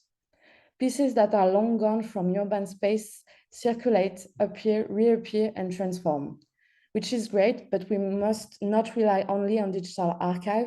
We must continue to keep material traces. The digitalization of graffiti writing has allowed it to reach a wider audience. However, its internal codes and visual language often remain opaque to the neophytes. While some artists do not necessarily seek to decode or fully democratize graffiti culture, they do play with its codes, sometimes by hybridizing them with other semiotic systems, thereby rendering some aspects more intelligible. In the 2010s, French artist Mathieu Tremblin developed a work centered on the legibility of graffiti. In his Tag Cloud project, Tremblin replaces graffiti tags with computer-generated typography, converting these signatures into readable words, tags in the digital sense. This transformation alludes to the word cloud, a form of data visualization that represents keyword frequency through variation in font size and weight. Common in the 2000s, especially in blog-based SEO practices, word cloud marked a shift from the personal gestural aesthetics of handwriting to a programmatic default aesthetic associated with digital standardization. Tremblin constructs an analogy between physical and digital tagging, tracing the path graffiti writers take as they inscribe their mark on the city, an embodied process scaled to the movement of the human body through space. By rendering these tags legible, he offers a form of urban deciphering. However, as with data visualization, legibility does not necessarily imply comprehension. Making tags readable does not guarantee their cultural codes are understood. With this act of translation, Tremblin juxtaposes the urban and the digital, allowing each domain to illuminate the other. Like graffiti writers, he reimagines the city as a space to be experienced and interpreted differently. Yet he introduces an additional dimension, that of the digital semiotics. For Tremblin, the concept of tag cloud emerged in the early 2000s, coinciding with the expansion of the access to the internet, which provided graffiti writers new platforms to share their work, initially through personal websites and blogs, where tag clouds offered a prominent navigational tool. Today, I'd like, sorry, 3 Yeah. minutes at the end, okay? Yeah, thank you. Today, social media, especially platforms driven by likes and shares, has largely supplanted blogs as the primary medium for dissemination and experimentation. Although tag clouds have largely disappeared from contemporary web interfaces, they played a central role in content organization and discovery up until the 2010s. This shift mirrors a larger inversion in the experience of graffiti. Whereas in the early 2000s, a work was typically encountered first in a physical space and then shared digitally, today the discovery process is often reversed. Work is seen online first, through post videos or tags, and only in a second stage, if at all, experience in the urban space. Tremblin's tag cloud especially precisely explores the tension between the real life and the online dimension of graffiti, foregrounding the evolving relationship between material presence and digital circulation. To conclude, even if some writers comply with the algorithmic logic of visibility on social medias, some others keep pushing the transgressive ideal of graffiti writing by transgressing, pirating, hacking that algorithmic logic. They adapt their art, hybridize it.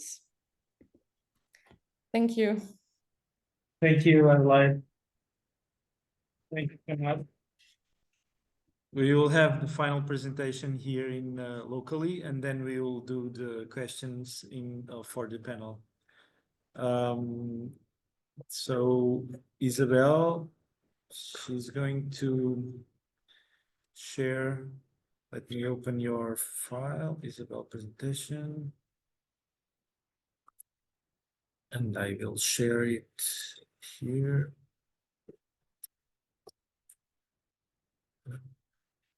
So like this. Okay.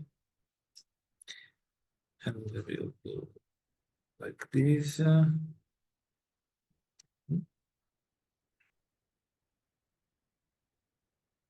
Okay, I think. Okay. Is it shifting online? Adelaide? Yes, it works. Okay, thank you so much. Thank you. So Isabel, she's going forward. Maybe you can present yourself. It's fine.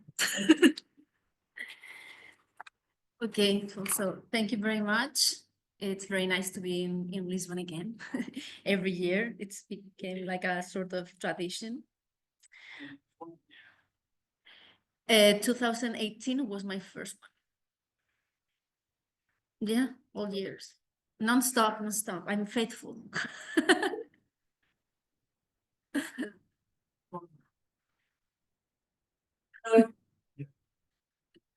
I'm becoming, yeah. Okay, so well, I'm aware everyone is very tired. I'm tired too. Okay, so I hope to keep it as short as possible. So, well, for the last years, I've been documenting visual culture, advocating for non-human animals in public space. And what I'm sharing with you today is part of this archive and some of like brief conclusions after observing this archive here. Okay, so I collected samples mostly from Aveiro, Madrid, and Florence, which are the 3 cities where I have spent most of my time in the last years, but there are other cities as well. I started in 2019 until, sorry, that's a typo, until obviously this year, 2025, not 15. But I also have earlier examples that, some collaborators and friends like Jonah here have shared with me. The mediums, as you're going to see, like in any kind of activism, activists are using like graffiti, paint, paste up, performance posters, anything. And same with the surfaces, bar toilets, billboards, button, t-shirts, totes, walls, urban furniture, anything goes to express their messages. And then I divided all my images in different categories, and I came up with this list of topics, which are animal sentience. If you're not familiar with this term, I'm going to explain that later. Cognitive dissonance, diet or animal farming, documentaries, direct action or animal liberation, intersectionality, leather or fur, spectacle that used animals, sustainability, traditions, veganarchism, vivisection, and then a general category for everything that doesn't fall under any of these categories. So I'm going to present examples of visual activism in public space that defy the paradigm of human supremacy through some of these topics. We have a lot of conversations about human rights, but we rarely talk about non-human animals. And when that happens, it's usually with an anthropocentric perspective.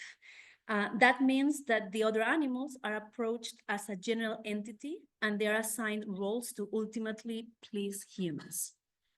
For example, some animals are the wildlife that we want to study and learn about in documentaries, safaris, or the zoos. Other ones are our transportation and entertainment in spectacles, circuses, or on Instagram videos. We use their bodies, like leather, bones, secretions, for all kinds of purposes and experiments, and some as regarded as food or as a plague. In short, we look upon them and we simply categorize them in groups as a sort of beneficial resource to satisfy our own interest. Those who have lived with a companion animal understand that animals are more than a member of a homogeneous group. They are individuals with personality. Many of us accept that for cats and dogs, because these are typically our companion animals, but we have more trouble extending these capacities to other animals. And this is despite science having long proved that non-human animals are unique, possess their own interest, and they are sentient beings. Sentience meaning that they have a nervous system connected to a brain, which allows them to feel emotions like pain, fear, or joy. Indeed, the Cambridge Declaration of Consciousness in 2012, that was endorsed by another one in NYU last year, concluded that, and I quote, "The weight of evidence indicates that humans are not unique in possessing the neurological substrates that generate consciousness." And this is an example. This poster connects animals about which we have different perceptions or expectations with an equal symbol, stressing the idea that they are all at the same level and therefore they deserve the same kind of treatment. And this idea of sentience is usually condensed within the slogan, "The only difference is your perception." And images that overlap or put together two animals, one culturally classified as a farm animal and another one culturally classified as a companion animal, and sometimes also with a human. And this is also the idea in this mural painting by Spanish street artist and former graffiti writer Math. He painted these pigs with names on the wall of a former slaughterhouse. So as you can see, each pig got like a different name, like Rosa, Mar, Fernando, etc., to enhance their individuality, because naming is a symbolic operation that separates the animal with whom we have an affective relationship, like companion animals, from those who we usually identify as numbers or as products, like, for example, pigs. More examples about this idea of animal sentience. The first poster by the Argentinian collectives Boycott and Diffusion V displays the image of a pig with the word person, thus raising the debate about personhood and the moral status of non-human animals. And this is also expressed with many slogans that addressed animals as someone instead of something. As you can see in the center, I'm someone, not something. Or in the last example, stressing that animals' individuality and mental activity differentiate them from plants and objects. So this is all about human supremacy. And human supremacy is based on anthropocentrism, which is the belief that humans are superior to nature and the other animals, and consequently, we are entitled to use them as we please. This concept leads to speciesism, defined by Ryan in 1971 as discrimination based on species. And it also introduces the concept of anthroparchy, which is the system by which humans dominate, exploit, and abuse other species. Speciesism shares similarities with other forms of oppression, as it involves that a predominant and privileged group is assuming a higher moral status. As you can see on the green graphic, the categories that differ from the human prototype have been historically regarded as less human or subhuman, therefore closer to otherness, monster, or an animal. And the process of animalization somehow facilitates that detachment that also facilitates violence. In a human-centric system, the other animals are the farthest from the hegemonic model, so to say, and they actually become like a prototype of alterity or otherness. And even within the category of non-human animals, there is like a sort of moral hierarchy, because farm animals are always at the bottom. And of course, this is a cultural classification, because in different countries, farm animals are different species as well. Many of you might be familiar with this concept of intersectionality developed by Kimberly Crenshaw in 1989 to discuss originally how non-white women suffered a double discrimination for their skin color and their gender. And there are a lot of wheels of intersectionality that you can find in the internet, but unfortunately, these wheels that illustrate how power and privilege is distributed, they don't usually show animals' oppression, because they are also very anthropocentric in general. However, in 1990s, Carol Adams developed her groundbreaking theory about the connection between sexism and speciesism, later elaborated by Derrida with the concept of carnophallococentrism, which is defined as the intersecting patriarchal domination of women and animals. Adams explains how both sexual and food desires are connected through the objectification and commodification of the female and other animals' body parts. As she argues, in both processes, there is an absent reference. This is the most popular term that she coined, which is either the woman or the animal. And following that idea, math again drew this plane and this track, imitating the industrial meat cuts that we are used to seeing on pigs and cows in butcheries and in restaurants. And there are two main ideas that we can get here. One is the idea of reducing animal bodies to separate sections, to see them as flesh, as objects to be consumed, something that also is a strategy that largely used with female bodies in advertisement. And two, the perception of animal bodies as a machine, like a vehicle or as a producer, subject to industrial capitalization. And that's a concept based on the idea of animals as automatons that was developed in the 17th century by Descartes. More recently, other academics, such as the sisters Af and Silko and Amy Harper, have written about the connections between speciesism, sexism, racism, and colonialism, framing anti-speciesism as an encompassing concept. Anti-speciesism claims that respecting other animals' interests is a question of social justice and encourages placing the animal cause at the center of politics. The idea is not to replace or minimize other causes. On the contrary, these authors understand that anti-speciesism challenges all discourses and structures of power, starting from the very bottom, which is where animals are located. For example, these are two posters from International Women's Day from this year.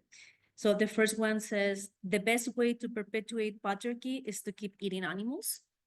And the other one says, March 8th, Day of All of Us, in feminine and including female animals as well. This is anti-speciesist feminism, which is close to ecofeminism. And this philosophy understands that violence exerted on animals and women are the result of patriarchy. It is not by chance that women or people who identify as women are almost 80% in activism for animal rights. Angela Davis, in turn, attributes animal abuse in food industry to capitalism and acknowledges that the root to all forms of structural abuse, from speciesism to racism, lies in global capitalism. Davis is known as an anti-capitalist, feminist, and anti-racist activist, but she's not so well known as a vegan activist. And I think this is also speciesist because it's a way of making the animal cause invisible again.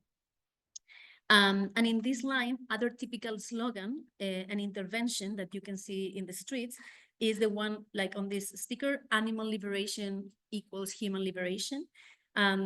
Because both endeavors are considered like that they have significant ties with anarchism. So it's like a parallelism between both animal and human liberation. This is also the topic of this graffiti and these posters. And two more examples. The first one, like about intersectionality, like no speciesism, no racism, no homophobia, no discussion, or against all kind of exploitation. Anti-speciesism finds its practical expression in veganism, which is defined, and I'm quoting the Vegan Society, as an ethical position and as a social justice movement, emphasizing the importance of avoiding, to the extent possible, unnecessary harm, as well as opposing exploitation, oppression, or discrimination against all sentient beings, humans or otherwise. And probably the most famous and obvious slogan in the movement is the one, Go Vegan, that you can find in a lot of cities, usually in English, in stickers and graffiti, etc.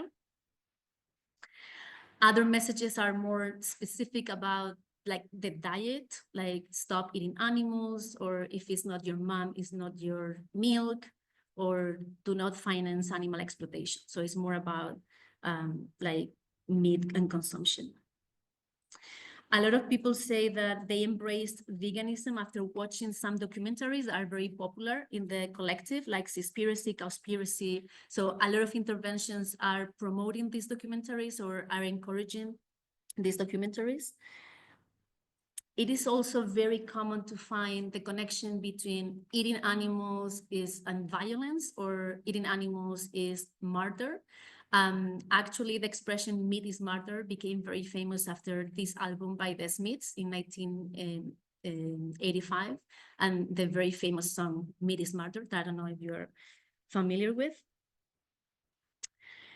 Most people love animals, but contribute to their exploitation through their daily life choices.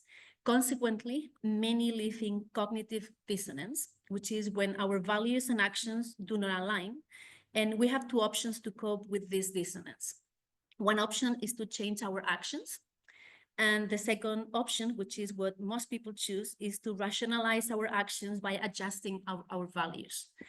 So many interventions highlight in public space this sort of dissonance. Like, for example, the first stencil, which is very hard to see, but it said, if you love animals but you eat meat, you love pets, not animals.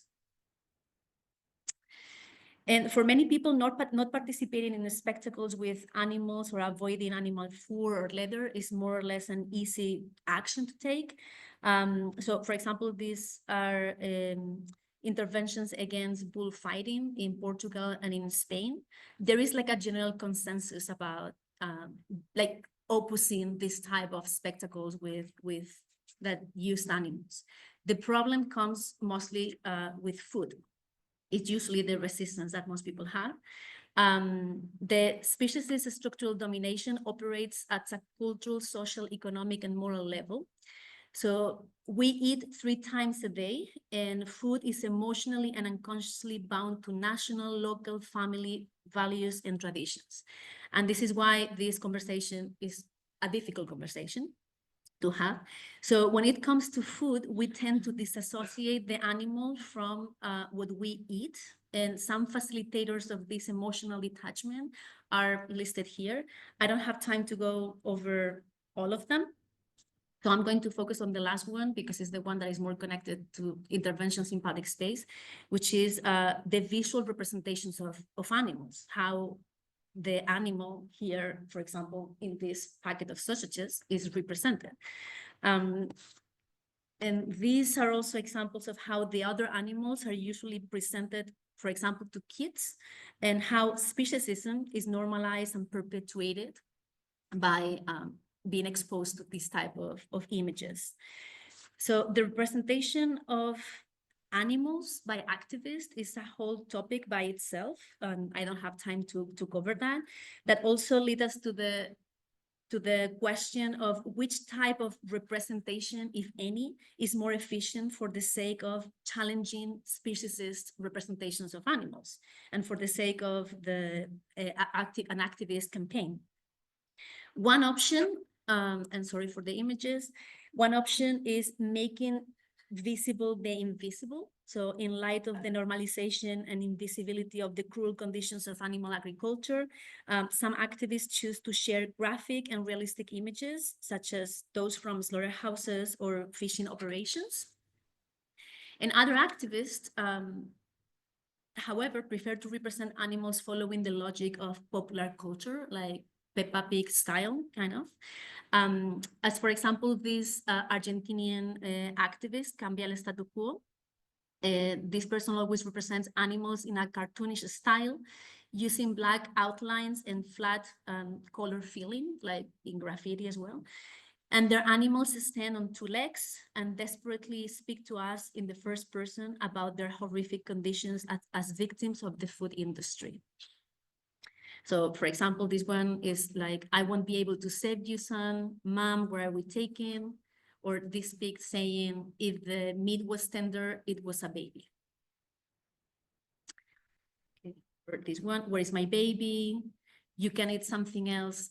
I only have my life. So both choices, like the graphic photographs and the more cartoonish options or cute aesthetics, have the same purpose, which is they address us in a raw way to shake us emotionally, make us feel uncomfortable, and hopefully trigger empathy.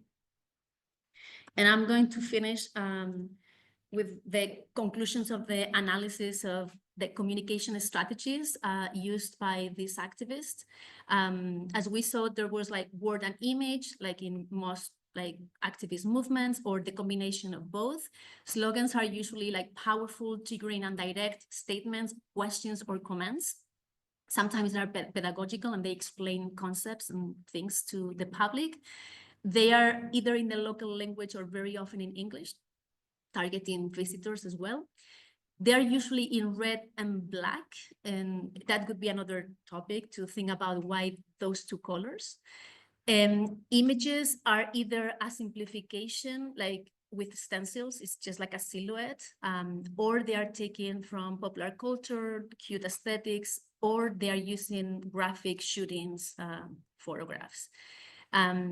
It's very common to zoom on animals' heads, eyes, and paws as well. And these images are collectively produced in general. It's usually copywriters, graphic designers, or artists that are creating at the service, in an anonymous way, at the service of the social justice cause. And the images and slogans become globalized and a commonplace that are like hijacked, not hijacked, but sorry, recycled, reused, etc. And it's all everything copyleft. And there are also, as we saw, individual campaigns, like some artists or activists that have their own style, so to say, and they have their own individual campaigns. And I think that's it, because I'm running out of time. So I'll leave it here. Thanks, Brian.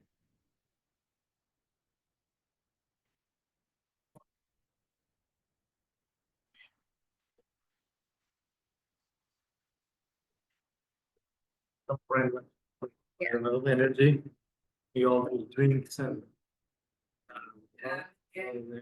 Okay, now or later? No, I think she wants to make you a question and dive into it for the. Thank you. But I think you need to come here for, right? No, it's for you. I think it's for, or it's for online presentation. Okay.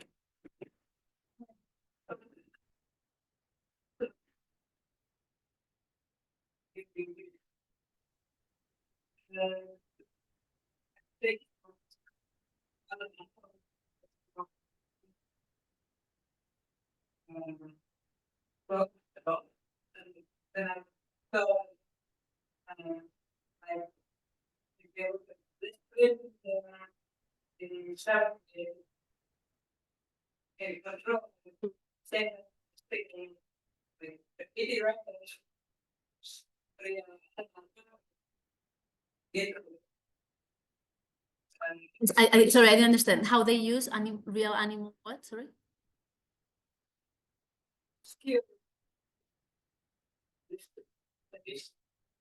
Yeah.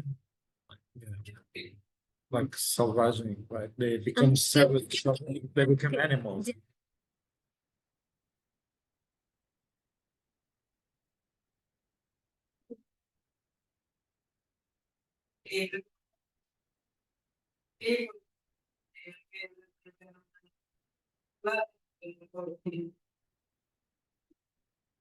Yeah, for sure. There are still relations. Absolutely.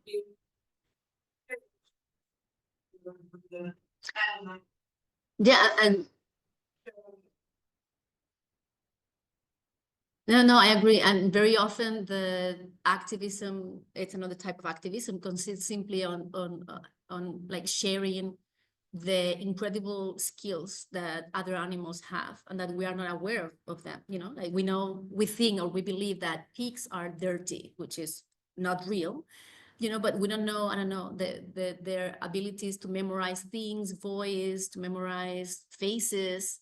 Like, for example, sheep have a great memory, you know, or how they mourning, how they do mourning when one member dies, or, you know, so that would be another way of activism, to enhance all the incredible skills that they have. But that could be also a little bit like maybe ableist, because it's not about what they are capable of doing, because they might be incapable, as some humans are, and they still deserve a good life. No, I totally agree with you. Yeah. Good point. For example, yeah. True. We can continue there. We can continue with a beer. With a beer. I don't know if you want to, someone wants to question people online, or people online wants to question people here. But I'm certain that both of your contributions are really relevant, both for different ways of actuality. Queen is bringing a not dead theme, and I think there's lots of messages that will be really interesting to make them reach people. And Adelaide, she's touching really prevalent themes, so it's quite obvious. Thank you for being there also, Antoine. I don't know, you are in Berlin now? Hello, yes, I am in Berlin. Okay, Yes, okay. unfortunately, it doesn't matter how much the beer costs here. So the no graffiti or street art. So most of there were 2 blues murals left when I came here 3 years ago, and one was demolished a year and a half ago, and only the one left, and almost nothing new happening, unfortunately. Yeah, I have maybe a question and maybe a short comment just about this graffiti street art. I think yes, street art is post internet because in the late 90s when the internet was introduced and people were able to also post what they do locally in the periphery, this was the opportunity to create something more unique and site specific than graffiti that was more international. And yeah, in these terms, I thank you for the presentations, and I wish I will be there with you. So many interesting talks and discussions. I am envy that I think you will have really good conversation later on. But I think graffiti and street art should be analyzed not through techniques and materials, but as socio-cultural phenomena, and who was doing it, when, because these are mostly periods. And I suggest Raphael Schachter to read about the terms for what is street art, because it's period in when certain group of artists started to do something post graffiti. And the comment, the question about this rights, animal rights. So I guess just the question is why so many activist graffiti and activist projects, they are paternalist, and I don't know, maybe it's just my concern that I feel like at some cases they lecture people on the streets, and sometimes I feel that it really make people angry, and they don't want to follow it. So that's maybe how can you comment on this? So there's this paternalism of activists, and I also, like, when I moved to Berlin, I realized that vegan products here are much cheaper than original milk and especially meat, and people here eat these products out of necessity because it's cheaper to eat them, but then they make it out of it like more like an identity and lecture and paternalize other people that they should do this, and this makes people angry sometimes. What do you think about it? Thank you. Have a good evening. Okay, thank you. Thank you. Thank you. I'm very happy to see you. I don't know if I have time to answer. She will make it short, yeah, like. Well, I know, I'm aware that there is this stereotype that counter. vegans are always like showing their moral superiority and so on. I think, first of all, like Jonah said in the morning, I don't think these interventions are so visible, actually. I think I am one of the persons seeing those interventions. And I think people who are interested in things in public space, maybe you, are seeing and you're aware of those interventions. But I don't think the general public is, we cannot say that people are bombed with those messages. I wish, personally, but I don't think it's the case, unfortunately. I think we are saturated and we ignore those messages. And then I think it comes from a frustration as well, because it's a consensus, it's a social consensus that we shouldn't be racist, or that we shouldn't be, you know, homophobic, or that we shouldn't be, but there is no social consensus about like the fact that we need to respect animals. So I think there is a need to say it and scream it, and maybe explain to people. And always connected with the other. And connect to the other, yeah, the intersectionality to reach to a broader audience who is interested in feminism and say, like, you know, but if you are supporting feminism, you should support this as well. So I think there is speciesism or anti-speciesism. I don't think there are terms that are very broadly known. I think, and I might be incorrect, okay? So I'm sorry if I'm incorrect. So I think there is still a lot of pedagogy to do, and that's my opinion. And if you are aware of that, good for you. I'm happy. Okay, for you all. Thank you. Have a good day, Quinn. You are starting. And good night, Adelaide. Good night, Antoine. And we are going to drink a beer here. Okay, so thank you. Bye, Violetta, also. Bye-bye. Thank you. Thank you. Bye. Bye. Tomorrow the program continues, so hope to see you there and others. So I'll stop this.